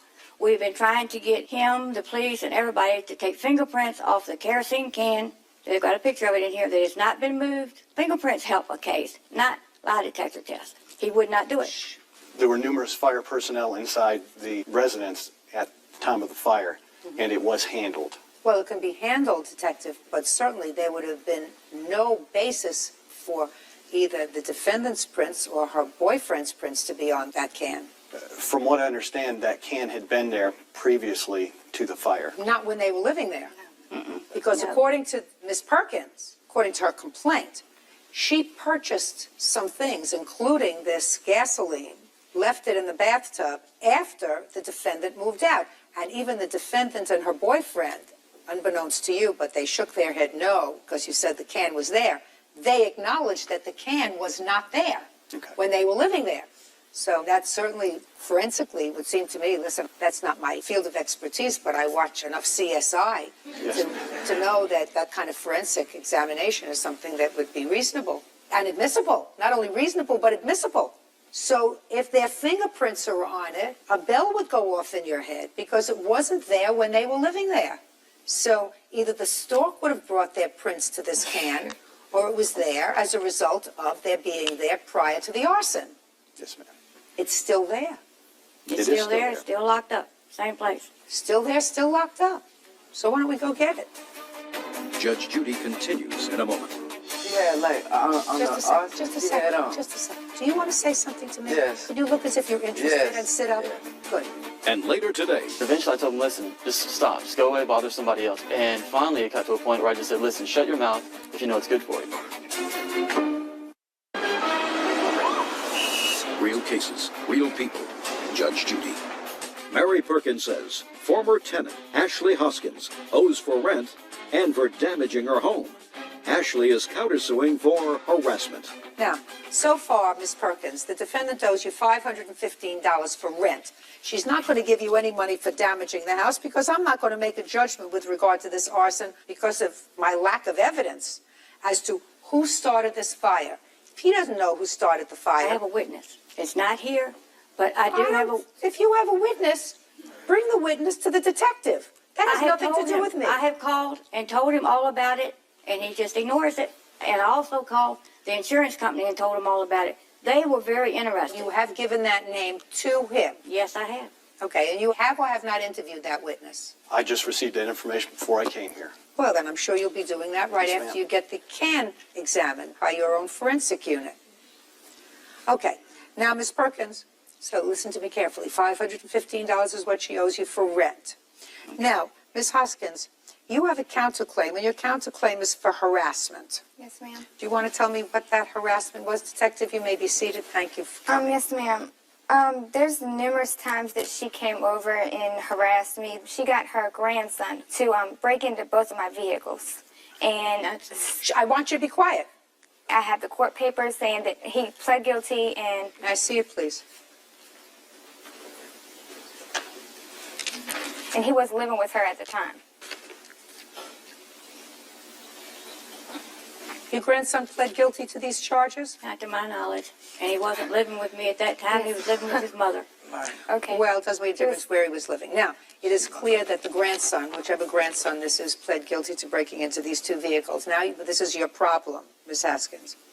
You have to connect the dots. Connecting the dots means that you have to connect Ms. Perkins to her grandson's behavior. Do you understand? Yes, ma'am. Can you do that?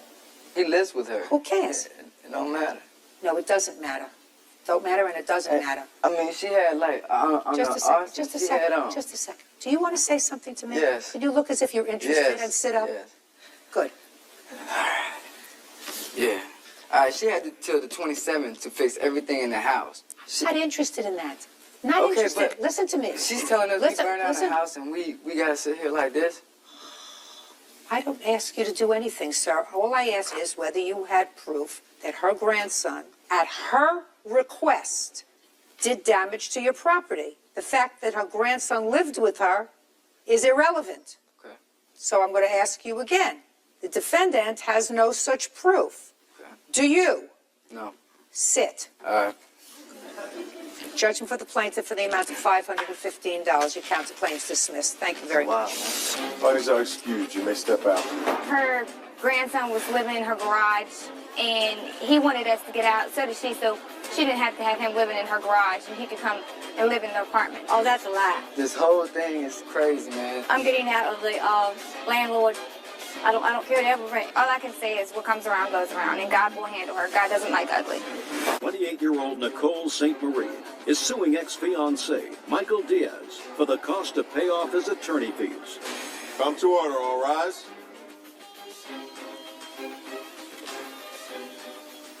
Now, this is case number 14 on the calendar in the matter of St. Marie versus Diaz. Thank you. You're welcome, Judge. Parties have been sworn in, Your Honor. You may be seated.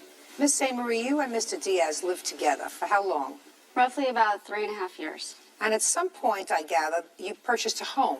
Yes, I did. When? I purchased a home in October of '01. I bought it on my own. Just a second. Were you dating at that point? Yes, we were. Okay. When you purchased the home, where had you been living just prior to that? Prior to that, in an apartment with my son. Not with him? No. Now, when you purchased the house in October of 2001, did Mr. Diaz move in with you? Yes, he did. So that was the plan? Yes. And you put down the down payment on the house? Yes, I did. Fine. Was Mr. Diaz working? Yes, he was. What kind of work were you doing in 2001, sir? At that point in time, I was a fire life safety supervisor. Were you earning a living? Yes, sir. Yes, ma'am. You were contributing to the household? Absolutely. How much? Everything was halfway down the line. Is that right? No, it's not. What wasn't? He paid me rent, half. Just a second. He paid you how much a month? He paid me roughly $650 a month in rent. Actually, I have receipts. Just a second, Miss St. Marie. I will categorize it as whatever I want to categorize it as. I know you're going to say rent from today till tomorrow. Yes. You were living together. You were sharing a bedroom. Yes. You were sharing a life together. Yes. All right. So don't categorize it as rent. He was contributing to the household, according to you, $650 a month. Would he give that to you by check or cash? By check. Were you doing anything else in the household other than contributing this $650 a month? Yes, ma'am. The amount does exceed $650, which I do have all the receipts on. I'd like to see it, please.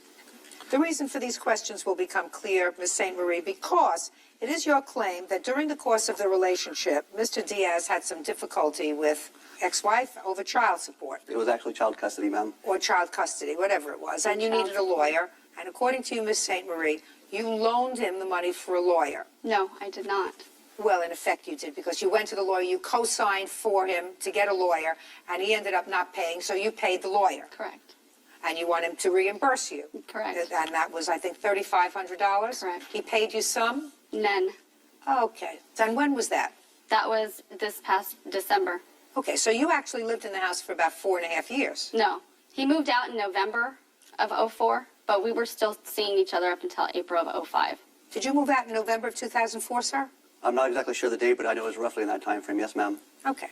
I've got the... Shh. Yes, ma'am. How much, Miss St. Marie, was your mortgage on your house? It was roughly about $1,470. Okay. Let me tell you what his defense is. His defense is that when you moved into the house together, while the house was purchased by you, he was making half the mortgage payment on the house, which clearly I have checks here which amount to half the mortgage payment. And it was your agreement that if anything happened between the two of you, that he was reducing your mortgage so that he would get some benefit from that should you sell the house.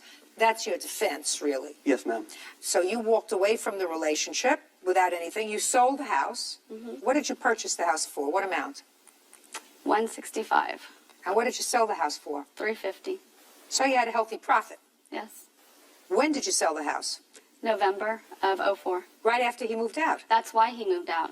I was trying to end the relationship for a very long time. Oh, okay. He moved out when And you he sold. wouldn't Just a second. He moved out when you sold the house. Correct. Okay. Did you have a discussion with him at that time about any profits from the house? No. That's a farce. Well, tell me about the conversations, Mr. Diaz. Our initial agreement when we bought that house was bought under her name. Her name. But both of our incomes at that time. It was a stated income. So they asked for my income paperwork as well. Excuse me. Okay. Shh. Okay. I moved out of my apartment. I moved into the apartment with her because she had a large apartment with her son. And then from there, we moved into the house. From that point on, I paid halfway down the line. The house needed a ton of work. I'm well versed in all matters, as far as contracts. I see that you paid for half the mortgage, sir. The other checks that are at a different angle, ma'am, are also showing that I also paid for some of the electrical bills. And if you look, the writing is very neat. She physically wrote those checks out. I just signed my name to them. And it also states on those gas, water, trash bills, whatever. You wrote out all these checks? If my name's on, if it's in my writing, then yeah, I did. Right. You wrote out all these checks. For the most part, ma'am, anytime she needed something, she would sign up and fill them out. City of Long Beach. Who lives in Long Beach? That's where our home was. Our residence was in the city of Long Beach at the time. Okay. Verizon, City of Long Beach, half the house payment. This is in your Yeah, but handwriting. how long do those go on for? Because They go for on for 3.5 years, it was like pulling teeth to get money from him. Whether it was pulling teeth or not. Listen, Ms. St. Marie, he does not have a counterclaim, but what he's saying is you had an agreement, and your agreement was that he was contributing to the household, and you were putting money into an account. So you were clearly taking the money that you wrote on his personal checks and putting it into your account. But does he include the fact that I had credit card bills and stuff that were used for getting Christmas gifts for his son, to do birthday parties, to anything that we ever did together that went on my credit cards? I had credit card bills, but you don't see anything there that he's paying for my credit card bills. Well, he's helping out with just a second. I don't know if he had any credit cards. Actually, I don't. I try to keep things, on the, Because his credit's paid it horrible. straight across. That's why. If you look, That's why he couldn't get his name on the Chrysler house. automobile. she does. That was for when she got a car. I gave $1,000 down for the car. Okay, and I put $2,500 down on your car. Is that right? I think actually it was $2,000. No. And I paid back a portion of that. Where's your check for that? For the paybacks? Yeah. I think it might have been cash or whatnot. I don't Now I honestly don't have believe it. you. Now you're talking through your hat. Judge Judy continues in a moment. You wanted him out. The relationship was over. You sold the house and gave him nothing. Yeah, so what I are you was saying? scared for my safety. That's why I left. I don't care whether you were fearing for your safety or not. We're talking business here. And later today, Under no theory of law that I know of is a car for a 17-year-old a necessity. That's what they have legs for.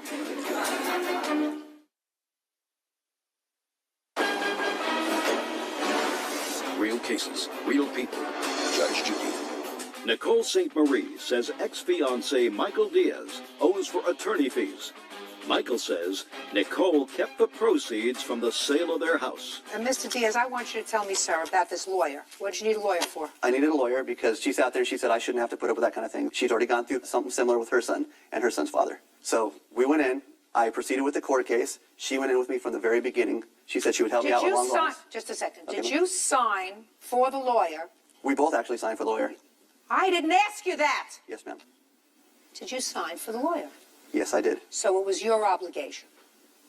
Yes, it was my obligation. It was your obligation. It was your kid. Yes, ma'am. Your custody, your lawyer. Yes, ma'am. You signed for it, but the lawyer wasn't satisfied with just your signature, Mr. Diaz. No, ma'am. Wanted somebody to co-sign. And why? Which she readily Just agreed a to. second. Not speaking to you. I don't think that he totally played it fair with him, quite honestly. I don't. His only problem is he doesn't have a countersuit. If he had a countersuit, I might deal with this differently, because I do believe that when you moved in together, you had an arrangement, and your arrangement was that you were treating this house as your joint property, even though it was only in your name, that he was giving you half the mortgage payment. You signed for half the mortgage payment when you wrote out the checks. The checks are in your handwriting, not rent. It doesn't say rent, Miss St. Marie. It says half the mortgage payment. So I believe that that was your agreement. I don't know why he failed to pursue that when you sold the house and doubled your money. I just wanted to wash my hands of it, ma'am.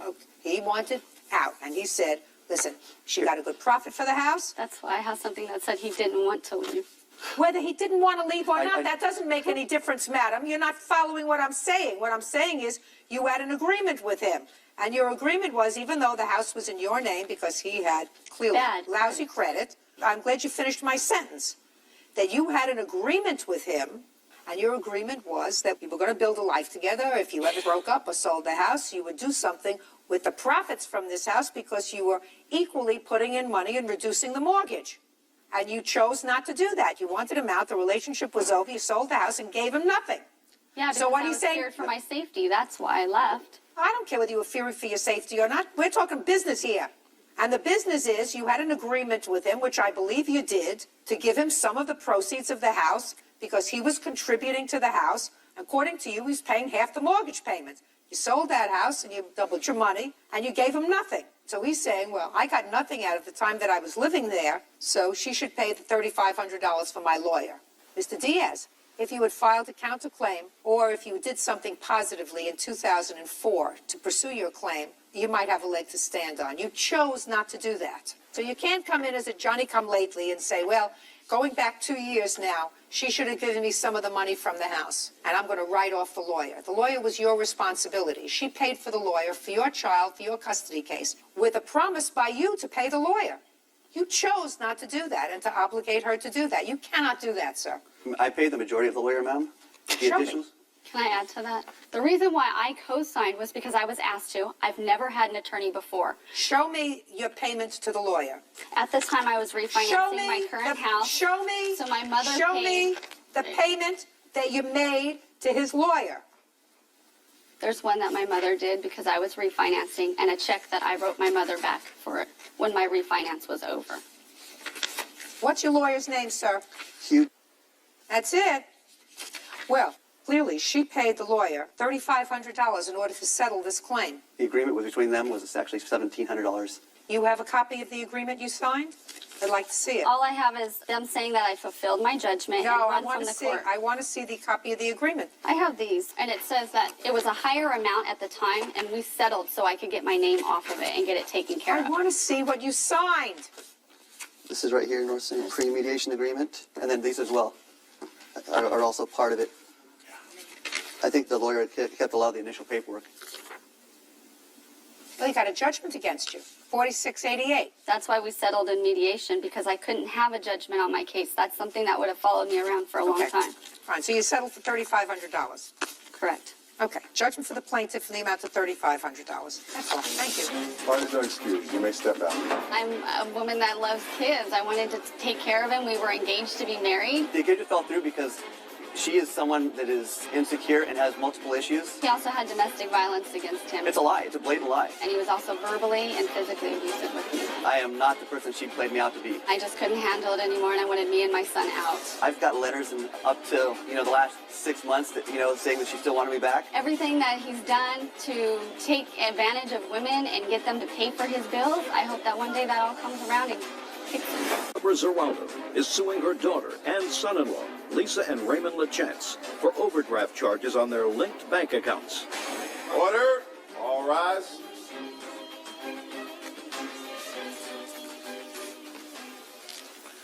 Yes, case number 13 on the calendar in the matter of Zeraldo versus LaChance. Parties have been sworn in. You may be seated. Ladies, have a seat, please. Ms. Zeraldo, this is your daughter and her husband? Yes, it is. And this is your granddaughter? Yes, it is. Clearly, from what I've read, you adore your granddaughter. Mm-hmm.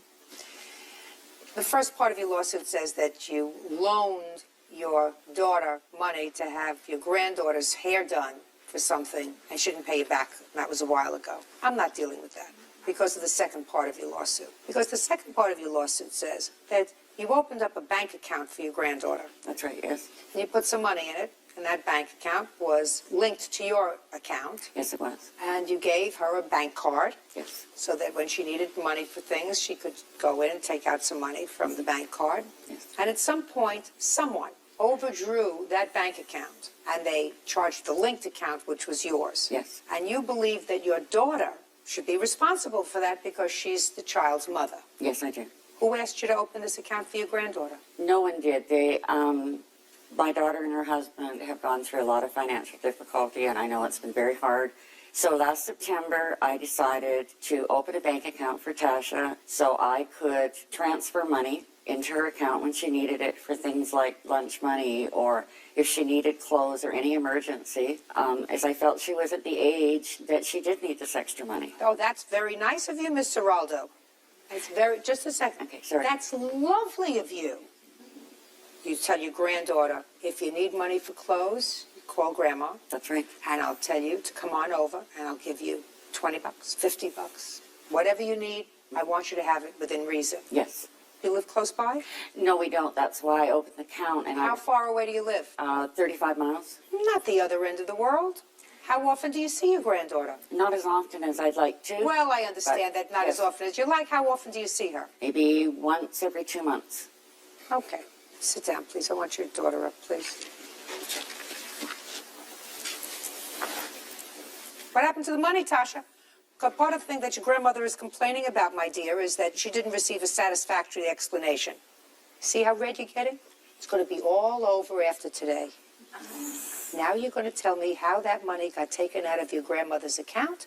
Your grandmother and you are going to be friends after today. She knows she made a mistake. Well, if she doesn't know it, I'm telling her that she made a mistake by giving a 15-year-old an ATM card, access to money. I wouldn't do it. They don't know what they're doing. They'll go and buy drugs. They'll go and buy things that our parents have no control over. Ridiculous. How did the account get overdrawn? The night that... Look at me right here. The night that this must have happened, I was babysitting. And I lost my bank card on the Friday before that Sunday because I get off school early. Did you tell your grandmother you lost the bank card? No, because I thought maybe I would have found it or called the bus line and they might have found it or something. What else did you lose other than the bank card? Just some pictures and stuff that were in my wallet. Did you lose your whole wallet? Yes. The whole wallet? Yeah. Did you report the wallet stolen to anyone? Just I called the bus line and asked if they had found one. Did you go and file a report anywhere? Yes, at the police station. Did the police report indicate that there was a bank card in there? I told them that my bank card was in there. Did you tell your parents that the bank card was in there? Yes. Did she? Yes. Did you tell your grandmother that the bank card was stolen? No, because I didn't find out that somebody had done that to my bank, maybe a couple days after. That's why you call her and say, please call and cancel the bank card. I called and canceled the bank card. You did? Yes. When? Sunday night, because I figured if I didn't find it, then somebody might have done something with it, so I didn't want When was the anything money back. taken out? I don't know. Before or after? The Saturday. Before? Yes, before she reported the card gone. Yeah. The only problem with your story, my dear, is that somebody had your PIN number. I don't give out my PIN number at all. Somebody had your PIN number. What? Well, since she's done this, we found out her PIN number. sorry, since this has happened, we found out her PIN number. She never told us her PIN number. We didn't know it before the incident happened. We since have known what her PIN number was, and it wasn't the best choice of PIN numbers. Which was? Her birth year. So again, a 15-year-old. And I had my wallet information in there that had that and my phone number. And again, stuff. a 15-year-old not making a very good choice of a Your PIN PIN number was 6 digits? 4 digits. She was born in 1990. So that was your PIN number. Hers, yes. Not a very smart choice. No. That's why we don't do that, Miss Geraldo. Well, the bank, that's why they're holding me responsible, because she used Somebody birth date had as a PIN number. You're not allowed to use your birth date as a PIN number. Okay, so now. they won't take responsibility. They say it's mine. I have to pay It is yours. Yes. It is yours. It's yours for giving a 15-year-old access to money, and it's your fault that it wasn't reported quickly enough when it first happened. The only way I found out what was happening was the way I did the money. I would transfer it online for her, just $20 at a time. That's all she had access to. And I did it online. When I went online 2 days after this incident happened, I suddenly noticed this account was $500 overdrawn. Mr. Geraldo, what you just said to me is ludicrous. If she only had access to $20 at a time, how come you were overdrawn $500? Because what happened was whoever did this put an empty envelope with a note in it. The note said, F you back, and put it in the bank machine, then withdrew the $500. Miss Geraldo, yes. I have 11 grandchildren, and I guarantee you that I love each and every one of them as much as you love Tasha. Yes. I wouldn't think of giving them a credit card at 15. No. I wouldn't think of giving them a bank account with access to money, because when they're 15 years old, they're stupid. They don't make good choices. No, you're right, they don't. Judge Judy continues in a moment. Either her friends, or whatever. Right? And later today. A Tuesday at 11. Is that your day off? No, ma'am, I was laid off from work. So why weren't you out collecting cans? Says her granddaughter, 15-year-old Tasha LaChance, is responsible for overdraft charges on their linked bank accounts. Tasha claims her ATM card was stolen. I'm telling you right now that your mother is not responsible for this. So if you think she is, you are mistaken. But she did tell me she would be responsible. She told me that she would pay me back. I don't care what she told you, madam. I'm telling you that this is a court, and you chose to open up a bank account for a minor, the most ridiculous thing I ever heard of. Ridiculous. But could I explain, Judge Judy, the circumstances surrounding it? You just told me. They were going through hard financial times. You wanted her to have some of the extras, and the best way for her to do that, you told me that. I listen. I absorb everything. And I'll tell you something else. If I ever opened up a bank account for one of my grandchildren, 15-year-old, and I did it between the two of us, my kids would be furious. But she didn't have access to my accounts, Judge Judy. There was no access to my accounts.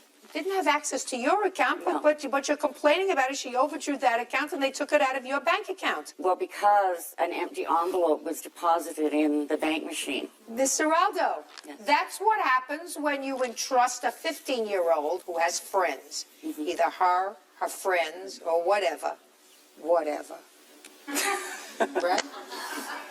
Right? Whatever. Cookie? Yes. It's not your daughter's responsibility. It's your responsibility. It's your responsibility for being a foolish grandma. But I was lied to so much. There was 3 different stories going on. I don't care whether 3 different stories. You're asking me to say that your daughter and her husband are responsible for something that either their daughter, her friends did, or that something happened where her wallet was taken and somebody else managed to get her PIN number from the information contained in that wallet. All very possible. Yeah. Bottom line is, you had no right to open up this bank account for her. Yes, and if you chose to do that, it's your responsibility. It was an expensive mistake. It was an expensive mistake, but don't try to blame it on somebody else. It was your mistake. Don't do it again. No, I wouldn't. Goodbye. Thank you.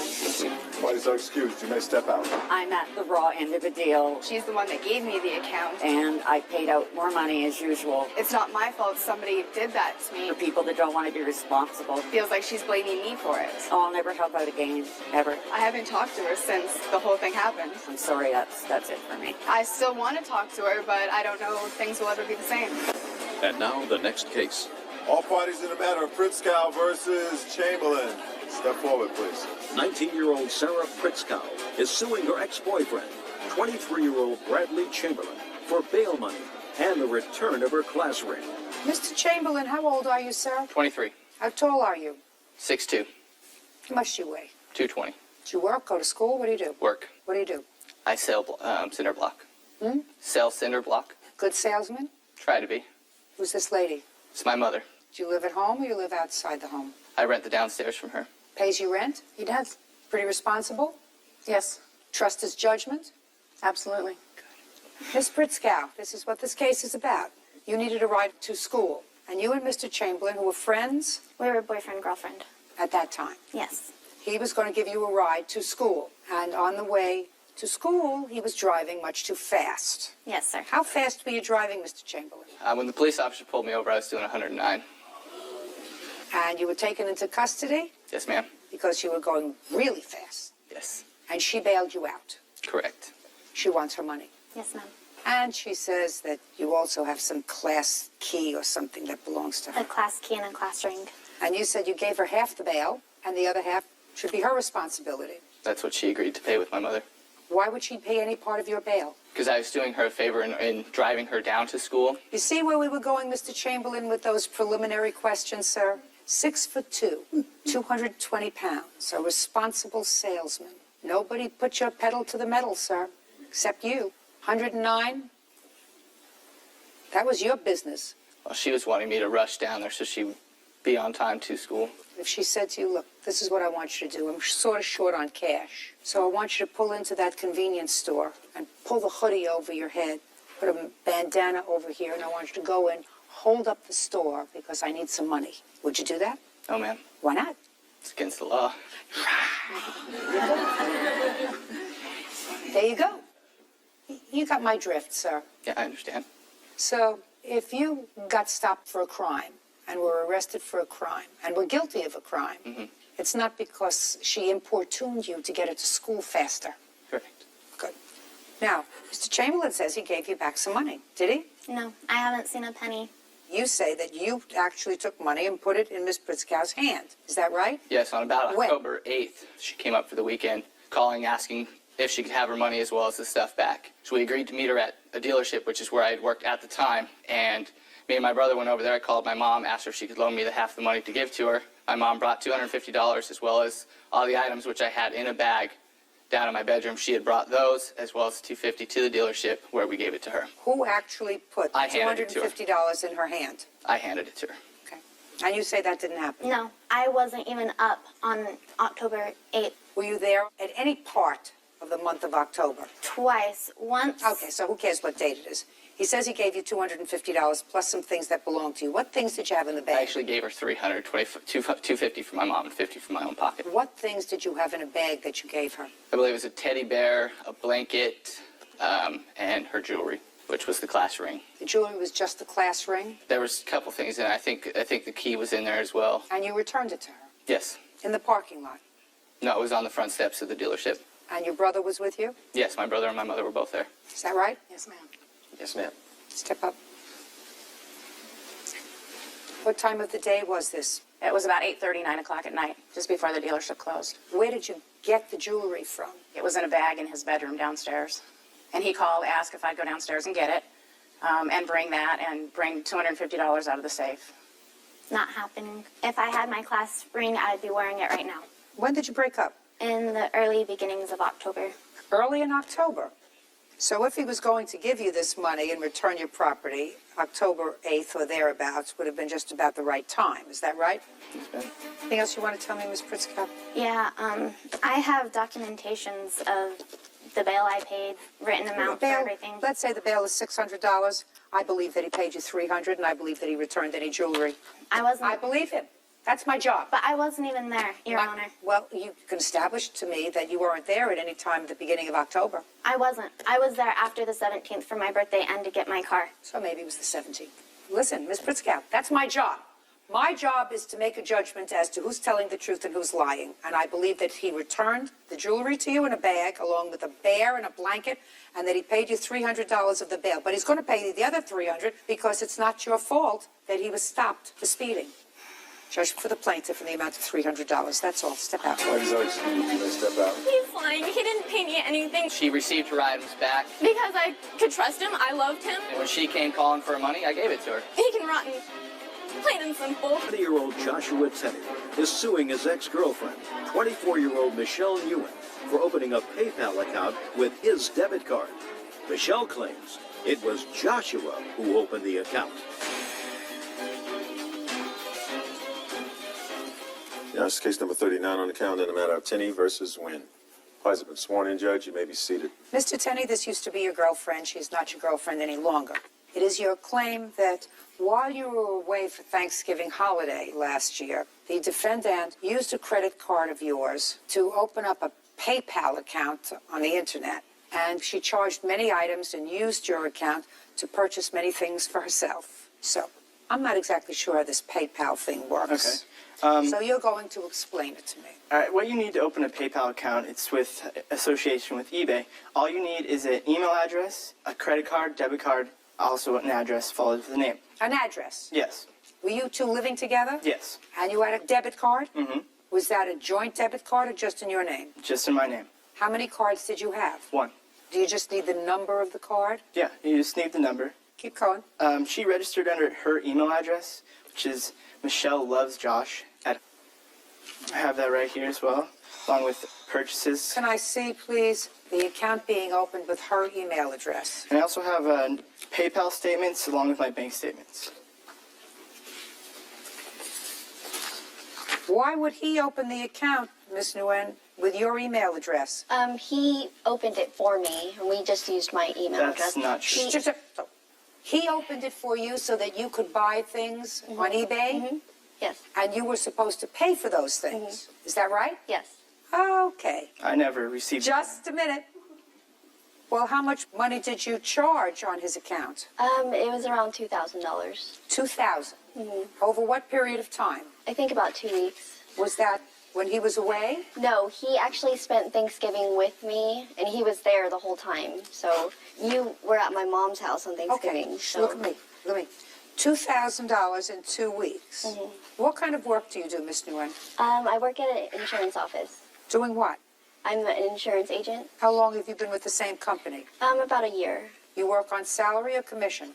Both. What's your salary? $10 an hour. How many hours a week do you work? Right now, 40. File tax returns? Yes. How much did you earn last year? I'm not sure. Well, think very hard. Wasn't so long ago. It's about $37,000.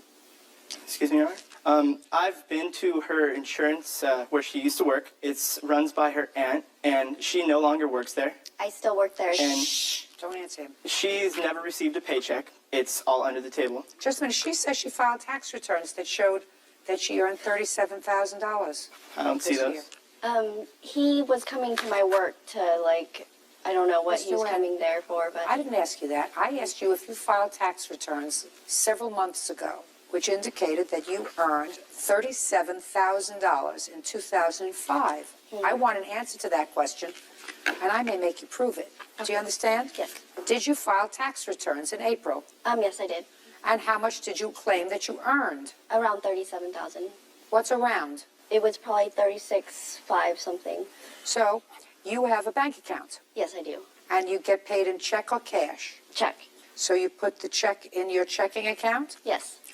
And it is your testimony that around last Thanksgiving, when you made these approximately $2,000 worth of purchases, you paid the plaintiff back for those purchases? No, I was planning to. And then he tried to tell PayPal it was fraudulent, that he had nothing to do with it, and he didn't know about it, even though he did, so that he wouldn't have to pay the money. I'm asking you, why didn't you pay him? I was going to pay him, and I told him that I would help him with his bank account and pay him the money. Miss Nguyen, you bought merchandise. Was it delivered to you? Yes. Why didn't you pay him? I was planning to. But you didn't. But now he's suing you for money. Yeah. Listen to me carefully. Now he's suing you for money, so why didn't you pay him? I told him I'd give the stuff back, and he... She never said Just a second. You're not giving the stuff back. Why didn't you pay him? You earned $37,000 according to you last year. Why didn't you pay him? He was going to do that fraudulent claim. I didn't ask him what he was going to do. I asked you, why didn't you pay for the stuff that you bought? I told him that I would. So... But... Is there something you don't understand? I about didn't me? have the money at the time, but Why not? You're on $37,000. I have rent. I don't think that that's funny. I have rent and bills to pay and stuff. Then why did you spend $2,000 on merchandise? It wasn't all for me. Yes, it was all for you. You said you bought $2,000 worth of stuff. Don't go back on it now. He actually took some of the merchandise and sold it. That's not true, Your Honor. Yes, it is. Tell me what you bought. Just clothes and a camera and a cell phone. What kind of camera did you buy? It was I have it all in here. It's along with other items that she bought. And the account was actually overdrafted close to $3,000. And I have all the PayPal statements along with the bank statements. So it was $3,000, is that correct? It was like 29. Well, show me exactly, please. Give me the figure.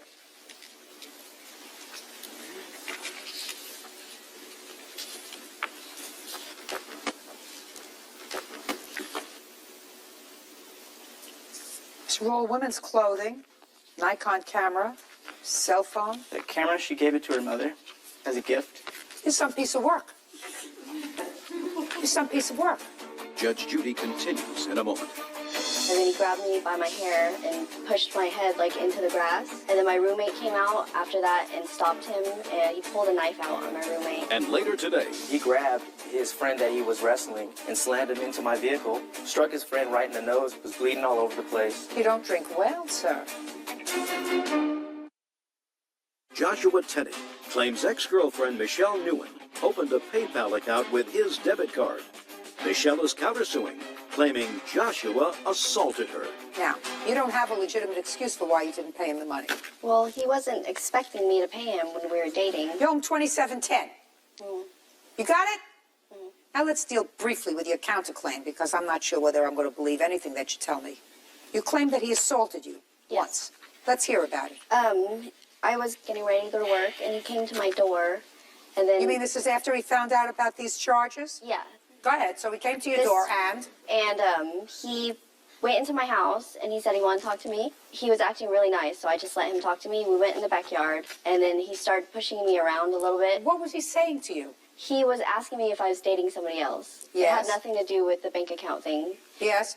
And then he started pushing me around. He pushed me into the fence in my backyard, and he wouldn't let me get back into the house to go to work.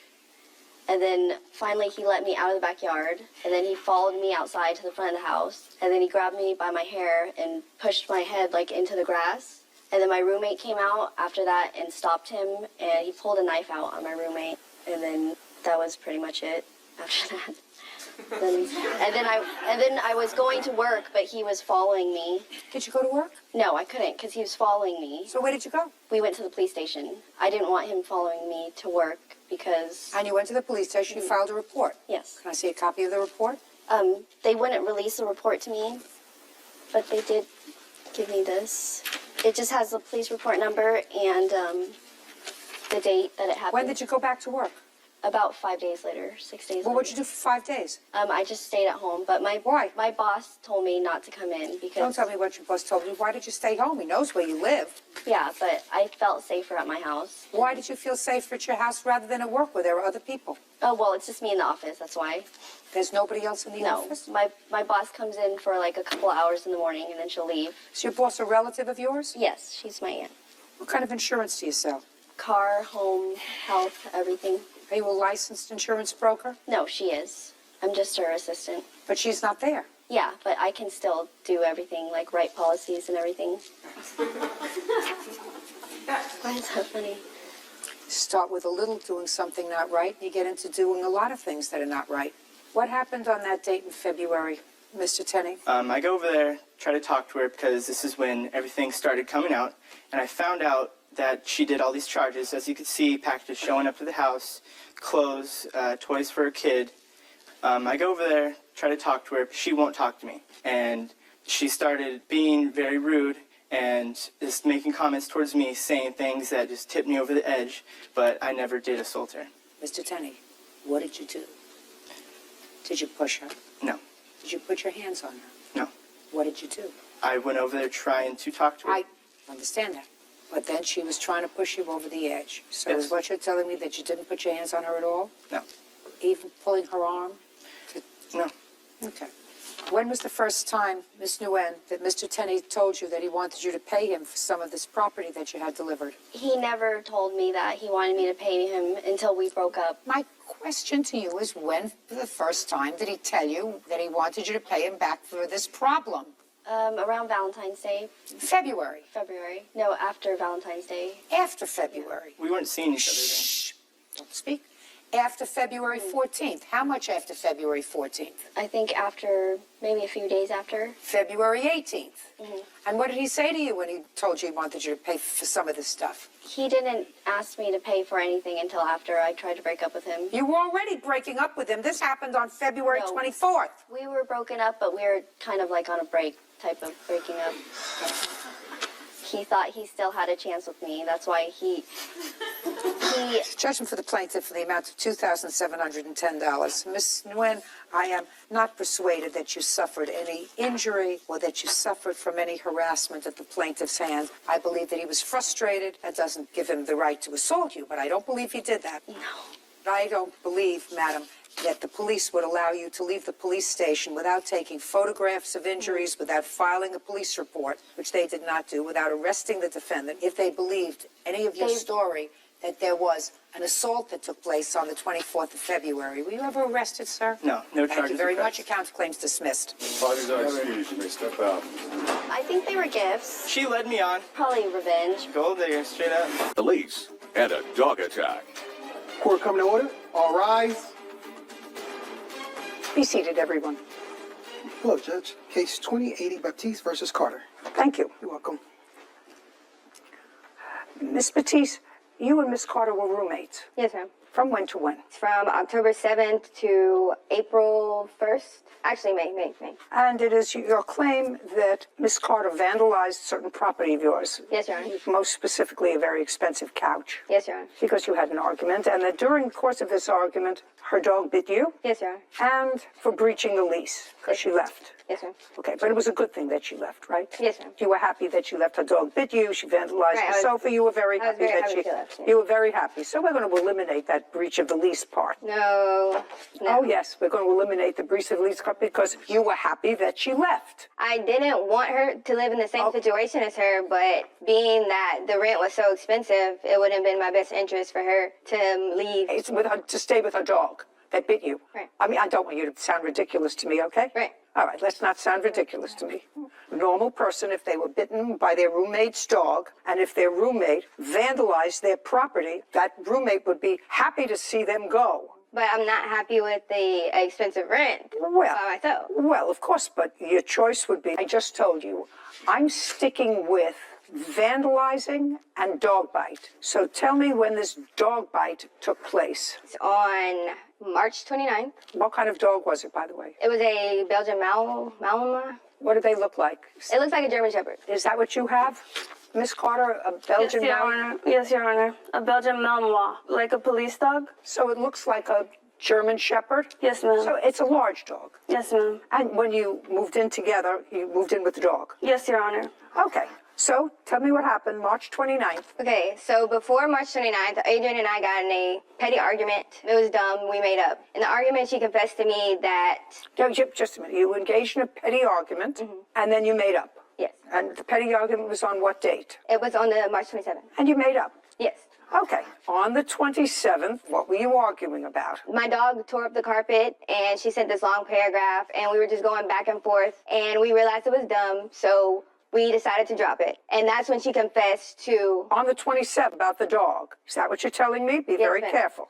Yes, ma'am. Go ahead. She confessed that she gave the guy that I was seeing a lap dance. And? And I immediately cut all ties with her. So you cut all ties with her how? I stopped speaking to her. Even though you were roommates? Yes.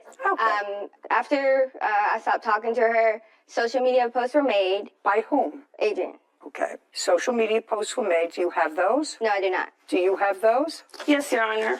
Okay.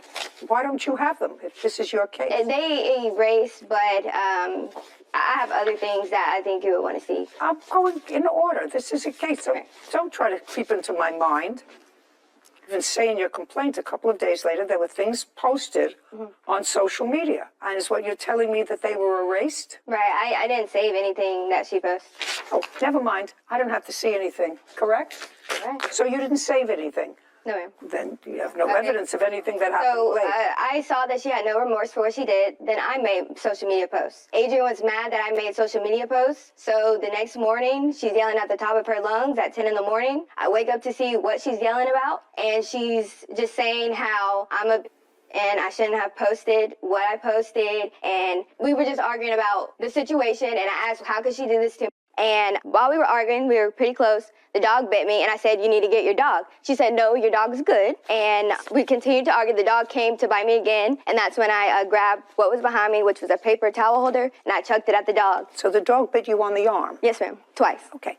I would like to see a medical report on that. Okay. All right, I have a photo of the bite, the antibiotics, and then this is the report.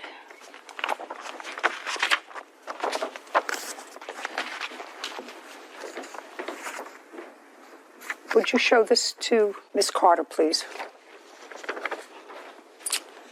Your Honor, I know she has a video of the entire incident, if you'd rather. It's not her obligation to prove your case, as my law clerk so aptly told me the last case. Not her obligation, it's your obligation. Okay.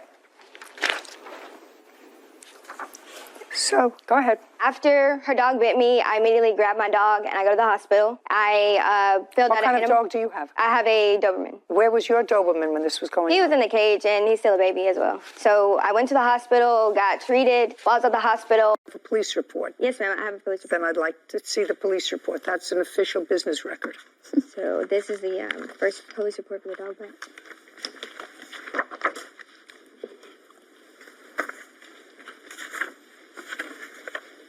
Okay, go ahead. All right, so April 19th, this day, Adrian knocked on my door. No, April 19th? Where was April 19th? I thought you moved out on April 1st. No, she moved out on April 19th. So is what you're saying, after all this altercation, she moved out? Yes, ma'am. And stayed in the apartment with her dog from the 29th to April 19th? Yes, ma'am. And I went to a friend's house the day the dog bit me, and then I went home for a week, and then that's when I came back, and this second incident happened. So after the dog bit you, you did not go home. You took your dog and left. Yes, ma'am. And stayed at whose house for a week? I stayed at a friend that lives an hour away from my current apartment. On what date did you return? So I stayed one night at a friend's house, and then I returned, and then I went home for a week. So when you went, stop playing with papers. Yes, Your Honor.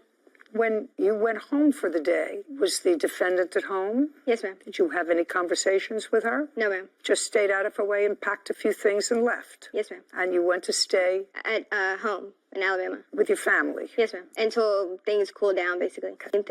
Adrian was knocking on my door at 9 a.m. in the morning saying that I need to come to the leasing office because there's a new roommate here. I told her no, and then that's when she started threatening me and calling me all these kinds of names. So I take my dog again, I go outside, and I call an officer, and that's also when I call my mom, and she convinced me to go up there to speak with the new roommate to see, who they were. What new roommate? Just a second. She tried to get 2 young girls to replace her on the lease. And it was unsatisfactory? Yes, ma'am.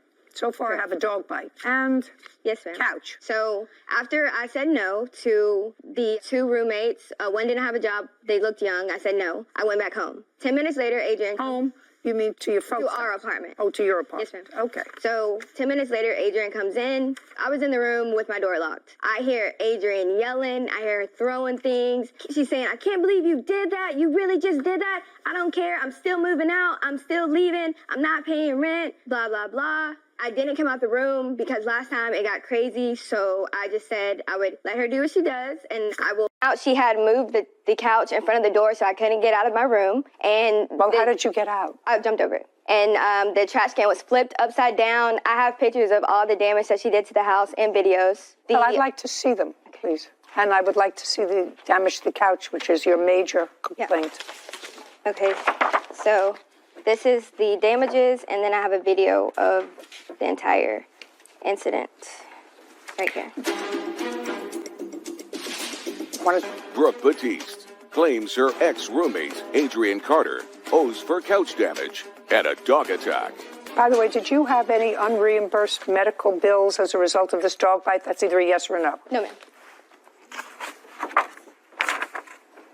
When did you purchase this couch? I purchased it the day we moved in, so it was October 7th. How much did you pay for it? I paid $2,200 in total, and Adrian and I were paying on it a little bit in the beginning, but there came a time where we had to make the final payment on it, which was $1,200. When we had the argument, she didn't pay anything, so I had to pay it all by myself, and the couch is in my name. Did the couch remain? Yes, ma'am. The couch is at the house. What does it look like now? It's black, but there's it's an odor coming from the couch, and there's some stains on it. Do you have a picture of it, what it looks like now? No, ma'am. I just have the pictures that I gave you. Okay, but you're still using the sofa.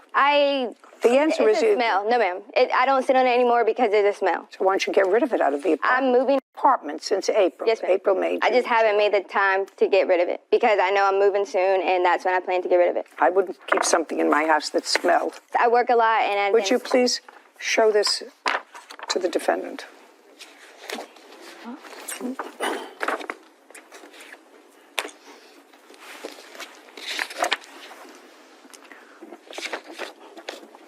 Want to tell me how that happened? I did put chips and items that wasn't wet on the couch out of anger. I shouldn't have did it, but I did do it. And I didn't put liquid on it or anything. Literally, That's not true, Your Honor. Don't speak. You can get a napkin and wipe it off. But that's my couch too. Maybe I didn't pay the whole thing on it, but I've made payments on that couch, and I decided not to do that full payment that she did, which was $600, because she was irresponsible and decided to rent a couch and found out that that couch was whatever amount. I made payments on that couch, and I have proof for it. That's okay. You had no right to even attempt to destroy it. Okay. I'm actually finished with you. Your Honor, can we please go back over the lease portion of this? No. Can my mom speak about what happened? No, I said no. When there's that kind of acrimony, I actually think that before somebody gets seriously injured, when you have two large dogs and two people with hot tempers that can do this, it's a very, very good thing that they no longer live together. Being stuck with a rent Just a second. I've just answered you. This is not a back and forth. Yes, ma'am. On the dog bite, I am awarding you $1,000. It looks as if part of it was a black and blue mark. Certainly, I can't blame the dog for trying to protect its owner, but she's supposed to have control of her dog all the time. And she shouldn't start arguing. This is not a tea dance. I'm not asking you anything. And I'm awarding you $1,200 for the sofa. That's $2,200. Judgment for the plaintiff. We're finished. Thank you very much. Court is adjourned. She just did something messed up, and I cut her off, and she didn't like it. I literally cut her off. She's just mad that she's cut off. She's delusional. She's delusional. She's childish. She's irresponsible, and I was just sick of dealing with someone draining. Just don't get roommates with your friends. Just move in by yourself. I'm happy. You had a question about the lease. I did. So I agree that it was best for the acrimonious situation for them to separate and not to live there. So I understand your judgment saying it was better for you. You got the good end of the stick on that. Although a negative situation that should have probably ended right when it did, she was stuck paying her half as well. So I thought you should have at least heard her claim on the breach of a lease, because then anyone could just say, oh, well, I don't like the situation and I feel like leaving would be a better thing, and stick their roommate with their portion of the rent. And that's not what the law says. Well, that's true, except that this wasn't just a situation where parties weren't getting along. Mm-hmm. No question that she was nipped by the defendant's dog. Well, I wouldn't want to stay in that situation anyway. Well, that would give her the right to maybe leave without paying her half of the rent, but that's not what happened. It's also sort of acknowledged that the defendant brought two other people to take over her piece of rent. And it was in the papers, and the plaintiff did not... She did say that she was the one that said no. She said, I don't want those two people. Well, then the onus really falls on her to mitigate her damages. Mm-hmm. And she had no proof that she went forward to try to get another roommate. Between the two of them, they may have had an agreement, but the dispute over rent really is the defendants and the landlords. Mm-hmm. She doesn't pay her rent, and if the plaintiff pays her half of the rent, the landlord... Videographer Garrett Manny for Unfinished Video Services. Court come to order. All rise. Thank you. Have a seat. Hello, Judge. Case 2089, Brooks versus Manley. Thank you. You're welcome. Miss Brooks, you are a realtor. Yes. And you also decided to go into the business of buying houses, fixing them up, and flipping them. That's correct, Your Honor. When did you decide to do that? I started my company in 2017. Was that just a real estate company, or was that the company that bought houses and renovated them and sold them? Which one? That was my company that I started for flipping houses. Do you have a partner in that business? No, it's just myself. From 2017 until now, How many houses have you sold and flipped? This would have been my third one. The house that we're talking about now? Yes. And when did you purchase that house? I purchased it in March of 2020. How much did you pay for it? $200,000. This is what the case is about. For that house, just that house, you commissioned Mr. Maney, Yes, ma'am, Your Honor. and you're a videographer, Yes, Your Honor, photographer and videographer. to video for the purposes of advertising the project from start to finish, what it looked like when you purchased it, and sort of ongoing throughout the process, taking video of what you did to change cosmetically the inside and or the outside of the house. And you had an agreed price with him, which you paid. How much was that? $1,919. And it is your claim that since Mr. Maney did not finish the project and did not take the end product of what the house looked like when it was finished, you acknowledge he did come at other times and took video of what the house looked like at the beginning and the middle. Is that correct? That's correct, Your Honor. But didn't do the video of the end that you want your entire, well, the job was supposed to take 4 months. It took almost a year. He didn't sign on for that, which may be. But more important, is there a video? Do you have a video of what he took? Do you have a video of what you gave her? I have in my Google Drive a ton of video of what I've taken, but at the end, I have evidence showing we had scheduled for me to come in and do that final video. Everything was on point. Then she tells me here, No, it's just going to be just completed. a second. Oh, I'm sorry. going to let you have an opportunity Okay, sorry, Your Honor. to tell me what your defense is to this case, if you need one. I just want to see some video of what you took. Doesn't anybody have that here? I mean, if 3/4 of the project was completed with video, and the only thing, according to you, that he didn't do was the end, that's what you just told me, correct? Yes. Okay, so did he give you the video that was done? I got nothing, Your Honor. Your Honor, she has had access to the Google Drive with all of the video components in there. I cannot complete the final edits to put everything together until she completed things on her part, which was never done. You mean which was spoken of from the beginning. completing things on her part meant completing the house. Completing the house, talking points. Okay, but video is completing the house. That's part of it. Part of it, and the other one is audio where she tells you what's been done. Yes, Your Honor. I'm just thinking out loud. Why didn't you do that yourself? Your Honor, I never had a video to be able to go and do my... No, I'm saying, did you have access to what he had done up until that time? That's either a yes or a no.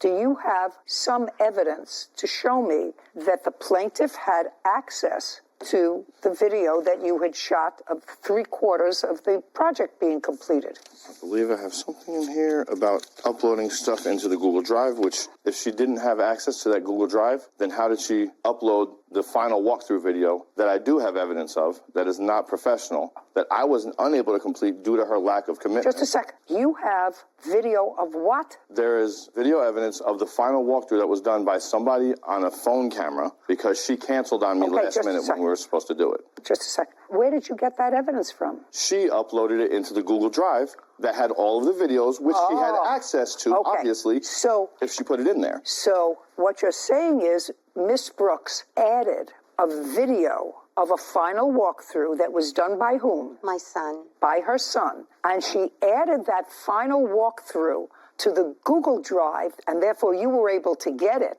And she tacked that on to the work that you did complete. Is that what you're telling me? All of the rest of the videos are in the same Google Drive. Where it's in the same Google Drive. Which she had access I to got the it. entire... Now I'd like to see the video. Which is not professional quality.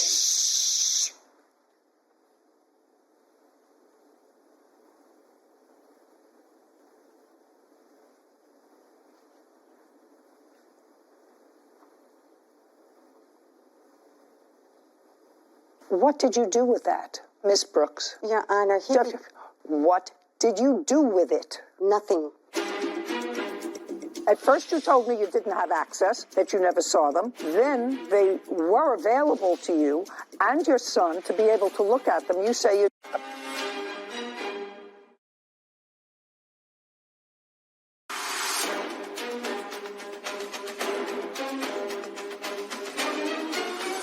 Rosa Brooks claims videographer Garrett Manny did not finish her home renovation video.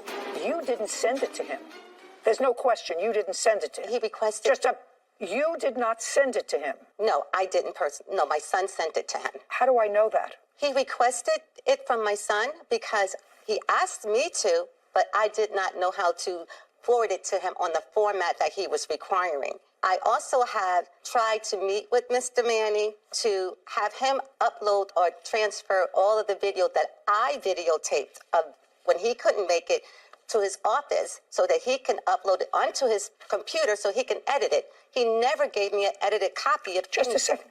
Ms. Brooks, is what you're telling me you have never seen any video of the 3/4 of the job that you acknowledge that he did? Are you telling me you've never seen any of those videos? Never seen any of those videos, Your Honor, only when he was recording it at the property. Mr. Maney, you wanted to show me something. Yes, Your Honor. Well, there is At the beginning, when we started. a few things here. First of all, you have on your Google Drive Yes, Your Honor. all of the video that you took. Yes, Your Honor. And you currently have it. Yes, Your Honor. Is there any way that I can see any of it? Absolutely. I also have another video that shows. See on the Google Drive who has access to it. Oh. I removed the access when this case came up because I didn't want, at this point, I don't trust the plaintiff. So I removed her access so that she couldn't go and delete the videos and try to claim that she never had access. To them. Got it. Let me see. Give the phone to Sarah, please, Kevin. There it is, flip videos. That's all the different files with all of the different videos. And there may be something that you can push in there to see when people had access at one point, because I had access for herself as well as her son. And she has prior uploaded videos into there herself. There's more than 30 videos in here, and those are just files. I see the two little people on Google Drive, which usually indicates that it's shared with more than one person. Is it currently shared with anybody other than the defendant? He said he took her off the shared access. Rosa Brooks does have access to all of the videos. She does. Your Honor, can I explain why he set up that folder? Because I also took video myself to upload onto that. He showed me how to do that. He told me that you also did, but he said that this file also includes the video footage that he took. Yes, but it was never edited, so I can do voiceovers. Just a second. I asked you a specific question, Ms. Brooks. I said, did you ever see any of the video that he took? Your answer was no. No. Correct? Correct. Well, the fact that you didn't look at it, I don't believe. I find no validity to why, if you had it and you were coming to court today and you were dissatisfied, why you wouldn't look at it. You had your son have access to it, and I don't know how old your son is, who took the end work for you. Clearly, $1,900 worth of work. Clearly. So what happened at the end that caused you to have your son do an end look at what the place looked like? I don't know why, but Mr. Maney said that he has an email from you that I'm going to look at now. That would sort of be dispositive of what happened at the end run of this case. Well, Sarah, could you give me just one look at his? Sure. So he has all of these different files for different sections of the home, driveway, fireplace, and if you click on them, these are all of the videos taken for flooring. And if you click on this, it's a video of them doing flooring, and you can see who has access to the clips. Her son, Jeffrey and Rosa. And the owner is the defendant. Mm-hmm. Okay, got it. And there's probably over 50 videos in the file. So that you and your son had access to these videos over an extended period of time. The fact that you didn't look at it, that's not my problem. Your Honor, my son did that video late at the end, towards the end of what I'm telling you is you had access to these videos. Well, at first you told me you didn't have access, that you never saw them. Then they were available to you and your son to be able to look at them. You say you never looked at them. I actually find that unbelievable. Ms. Brooks, I find it unbelievable that you had them and you didn't look at them. I didn't feel it was a need to look at them, Your Honor. I was anticipating going up to Mr. Manny's office, so once he edited, I could do the voiceovers on them. Okay. There was no real Ms. Brooks, purpose. I don't believe that you didn't look at them, and I don't believe that you didn't look at them. How much did you sell the house? That folder for me to How much did you? put How my much did you? videos into. How much did you? Look at You're trying to talk over me. That's Your not Honor, happening. I'm not You sold the house in what month and year? The house closed on January 2022. And what did you sell it for? $555,000. So you made $350,000. No, Your Honor, $270,000 went into the house renovation. Just a second. You sold it for $350,000 more than you paid for it. Your Honor, I use hard money, and there's lots of. Just a second. I know you're arguing with me. You bought it for $200,000. You sold it for $550,000. Yes. My math is not great, but that's a difference of $350,000. That's all I said to you. I said you bought it for $200,000. You sold it, and the difference between the purchase price and the sale price was $350,000. Yes, that's correct, Your Honor. So even if you made in those few short months $150,000, you didn't do the physical labor on the house. You had workmen do the physical labor on the house. I did some of it, Your Honor. Well, you made a handsome profit. I want you to tell me what you think his work is worth.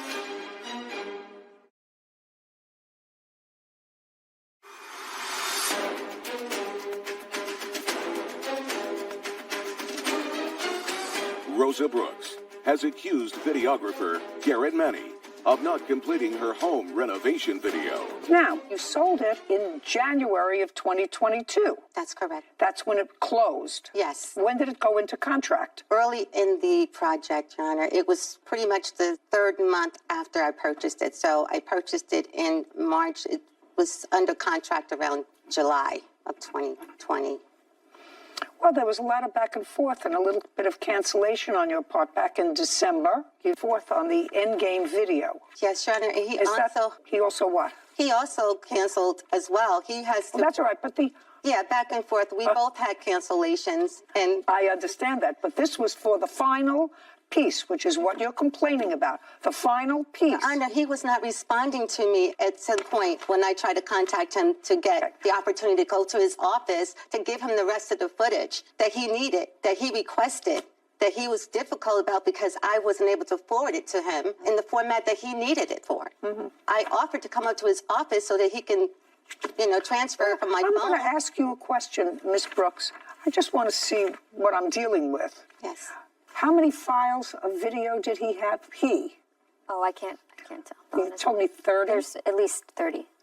I had tons of video myself in there that I uploaded that he taught me how to put into the folders. A lot of those videos are my videos that he didn't take. I don't care. It was on the same thing that you could have looked at and told me that you didn't, which I don't believe. So I want you to understand that. He was involved. There are 30 files. I want you to tell me, how much do you think that on a time basis Mr. Maney is entitled to? You paid him $1,919. He did clearly countless of hours of videoing your project. At the end, it turned south, and the videos were available to you. I want you to give me a figure of what you think is fair to do his filming. Where does he live? Second, he lives like the next town over from me. Just a second, so he has to get there. Yes. I want you to think, Ms. Brooks, I want you to think of what you personally did to make a profit of $350,000. Your Honor, I didn't profit that amount. I'm telling you, that's the difference. You may have spent money in renovating the property, but that's the difference between what you purchased it for and what you sold it for, $350,000. So the sweat of your brow, your work ethic is worth something. So even if you made in those few short months $150,000, you didn't do the physical labor on the house. You had workmen do the physical labor on the house. I did some of it, Your Honor. Well, maybe, but you made a handsome profit. I want you to tell me what you think Mr. Maney's work was worth to you, because I'm telling you right now, I am viewing this case as if you and your son had access to 3/4 of the finished product. So I want you to tell me what you think his work is worth. Your Honor, it's worthless to me that I didn't get the video. Okay. I had a website that I needed the video for. once the job was completed. Well, that's unfortunate. You should have had your son do it. Since you can't give me a figure, I'm dismissing your case. We're done. Thank you. Court is adjourned. First of all, I paid him for something that I never got anything for. They had access to the files the whole time. And as far as him saying he uploaded some videos, The only reason I wasn't able to get the final video yes, they were uploaded, but I never got a chance to really review them. is because she canceled on me like 12 hours before we were supposed to do it. I was not anticipating on reviewing anything that was not edited. It was her lack of put together a commitment. Not to pay for anything up. Not happy. That says something. I love Google Drive. They leave a record. You can see who started the file, who shared the file, who has access to it, who had revoke access. So I could see as soon as I logged in, he was very organized. He had different areas of the house labeled, individual videos of flooring progress. All of those were owned by him, shared with the plaintiff to be able to view them. So I don't understand why people lie about things that are so easily to be fact-checked. And did it make sense to you that if you had this project going, and it was the first time that you were memorializing one of your flipped houses, although she had two before, that it was something that she was interested in? I know for myself on Google Drive, you get emails when things get uploaded. I would have been checking the second that the video got uploaded. It doesn't make sense that she didn't look at them. No, not at all. There were some videos that she potentially did add to the Google Drive, so I did see some of those. Well, that's so interesting, because in order to be able to do that, you had to know that. Right. Didn't make sense. Not only didn't it make sense, but she had an end video, and it was clearly from the emails back and forth. She would make a date and then say, you know, her buyers aren't exactly ready. She needs a little more wiggle room. Could you make it this? She made it. Anyway, I found it sort of unbusinesslike. Did not say. Somebody did work, clearly spent hours videotaping for her. So if you didn't get your final video, but 3/4 of it was finished and could easily be edited by anybody, to find the work he did worthless. I feel like it was a little bit of buyer's remorse for the video because she was intending to use this video to maybe attempt to sell it. And I presume it was to try and sell the home or her business as a flipper. Her business. Court come to order. All rise. Have a seat, please. Hello, Judge. Case 2057, Hay versus Hill. Thank you. You're welcome. Mr. Hay, you're a musician. I am a songwriter and I sing song. I don't play the instrument, Your Honor. That's music. Yes, ma'am. Mr. Hill, you make music videos. Yes, I have a video production company. For how long, sir? Since 2006. Do you have employees? No. Just you? Yes, ma'am. Do you have a place of business? Yes, I work at my home. So your place of business is the residence. Do you have a studio in the residence? No, we do not. Where do you record this music? Most of the time we do it on location, but I haven't done a music video in almost 10 years. When you say you have a video business, you haven't done music videos. Right, yeah. You have done what kind of videos? Well, we've done a small film. We have a 3D full-length original animation that we do. We also have a network that we show podcasts on. We have a health and fitness show, and we was working on a reality TV show and an entertainment news show. I still don't understand how you make a living. I have a regular 9-to-5 job. Besides okay, now that's where we go. Yeah. So your 9-to-5 job is what? Right now I'm an insurance agent. Do you advertise making videos? Absolutely not. The only reason I did this was as a favor to a friend. Well, you didn't do it for a favor because you were charging him. No, the only reason I accepted to do the video was because a friend asked me to meet with him. I understand that. Yeah. But you weren't doing him a favor because you were charging him. No, I was doing the friend a favor. I wasn't doing him a favor. No. Right. Mr. Hill, if somebody says, listen, I have a friend who wants to make a video. I know you've got a setup in your house where you could do that, or you do it on location. Would you like to be introduced to him? And you met with Mr. Hay on what date? I'm not really sure. On what date, Mr. Hay? We met sometime in early April, late March. Did you have a written contract? Yes, ma'am. And that was to make certain videos? Yes. I'd like to see the written contract, please. This lawsuit seeks a refund of the money that you gave to him because the entire contract was not fulfilled. That's what the case is about. That is correct. Okay, so there is a full and complete agreement. Was this the only agreement there was in writing? That's the one for that one. That's the one for what? For that particular item, there's another one here. Well, that's what I wanted to know. There's one to produce 3 videos. That is correct. Okay. Is there another written contract He said this is not a contract. Well, but I'm asking you, is there another written contract that you're relying on? Because he was supposed to make 3 videos, and the cost of the 3 videos was $1,500? $3,000. $3,000. Demand $1,500 from me. Okay. Okay, And that's right. just a second. Just a second. So it is your claim that in addition to the $3,000, $1,500 of which you paid to him, correct? Yes, ma'am. There was a subsequent contract afterwards for an additional item. I'd like to see that. For the live performance on May 1st. Okay. You wanted to do something live on one of his radio stations. Mr. Hill? No, I'm going to read this. Okay. Okay. Let's deal with the easier one first. Did you receive the $1,500 for this contract? Yes. And that was for a live performance on one of your outlets. Right. And that was to take place on May 1st. May 1st. And it's his $1,500 back. That's one. Thank you, Your Honor. But I'm not asking you anything. There's nothing else that you have to tell me about that, right? You paid him $1,500. Yes, ma'am. You didn't do a live performance. You get your $1,500 back. Yes, ma'am. Now, with regard to the 3 videos, you've given him a total now of $3,000? $1,500, Your Honor. How much did you pay him on this? For the videos? Yes. I gave him $500 up front to start off on that project.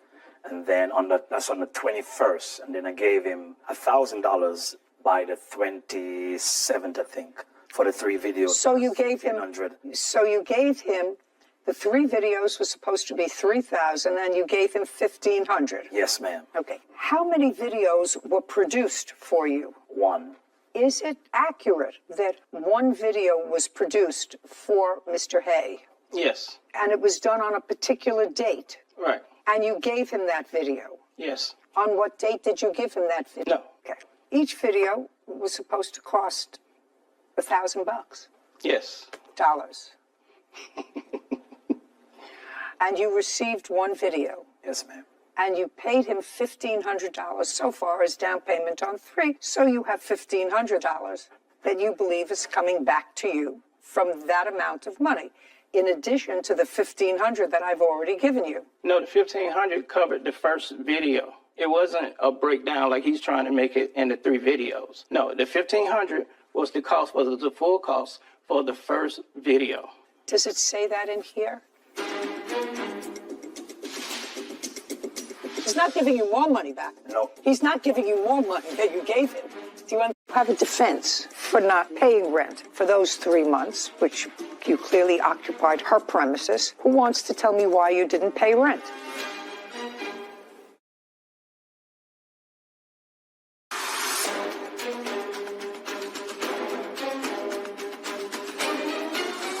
Edmund Hay claims videographer Ramsey Hill breached their music video contract. Kevin, would you please ask Mr. Hill to show me where in this contract, and I may have missed it, that $3,000 was to be paid for 3 videos. Right. But the first one cost half, cost $1,500. All I want you to do is to show me in that contract where it says that. If it says that, then Mr. Hay gets back the $1,500 from live music performance. The music video production one, $1,500. Just a second. Can I see it, please?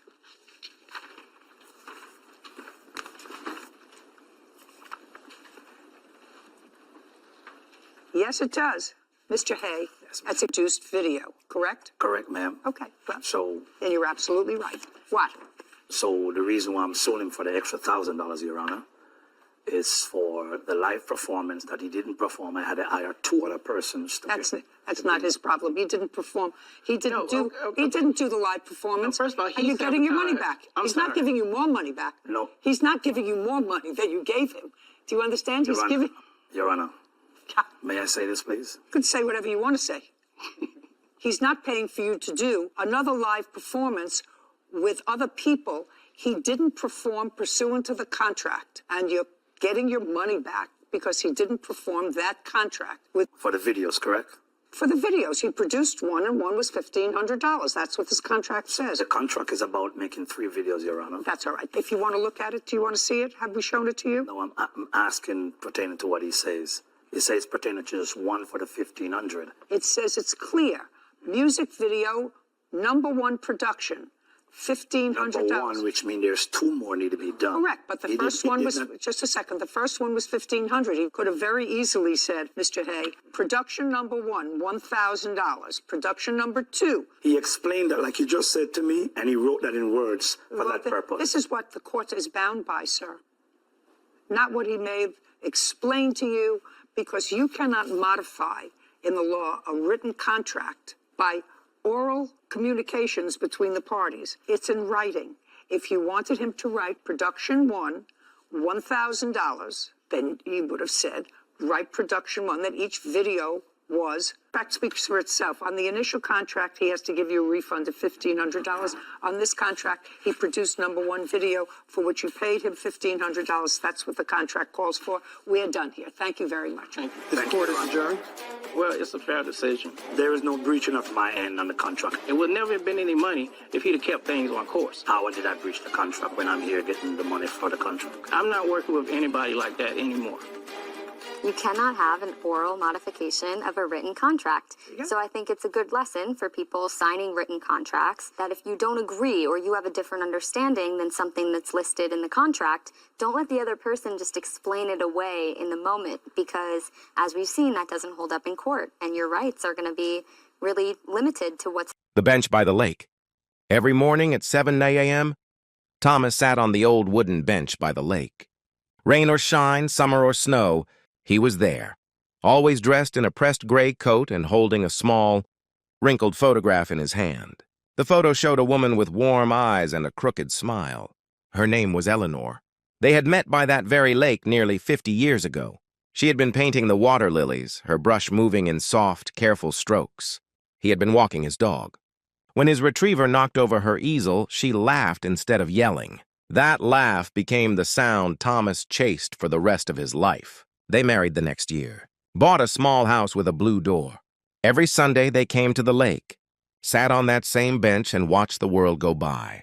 They never had children, not because they didn't want them, but because life had other plans. Eleanor would say, "It's okay. The world gave me you." But one winter, Eleanor grew quiet. Her laugh faded. The doctor said it was her heart. For months, Thomas watched her grow smaller, paler, until one morning, she was just gone. Thomas didn't cry, not then. Not at the funeral. Not even when he walked back into the house, filled with her scent but empty of her presence. He simply folded the photo and went to the bench. He came back the next day, and the next. For 7 years, he sat in the same spot, watching the lake reflect the seasons. People came and went. Children grew taller. Couples changed. But Thomas stayed the same.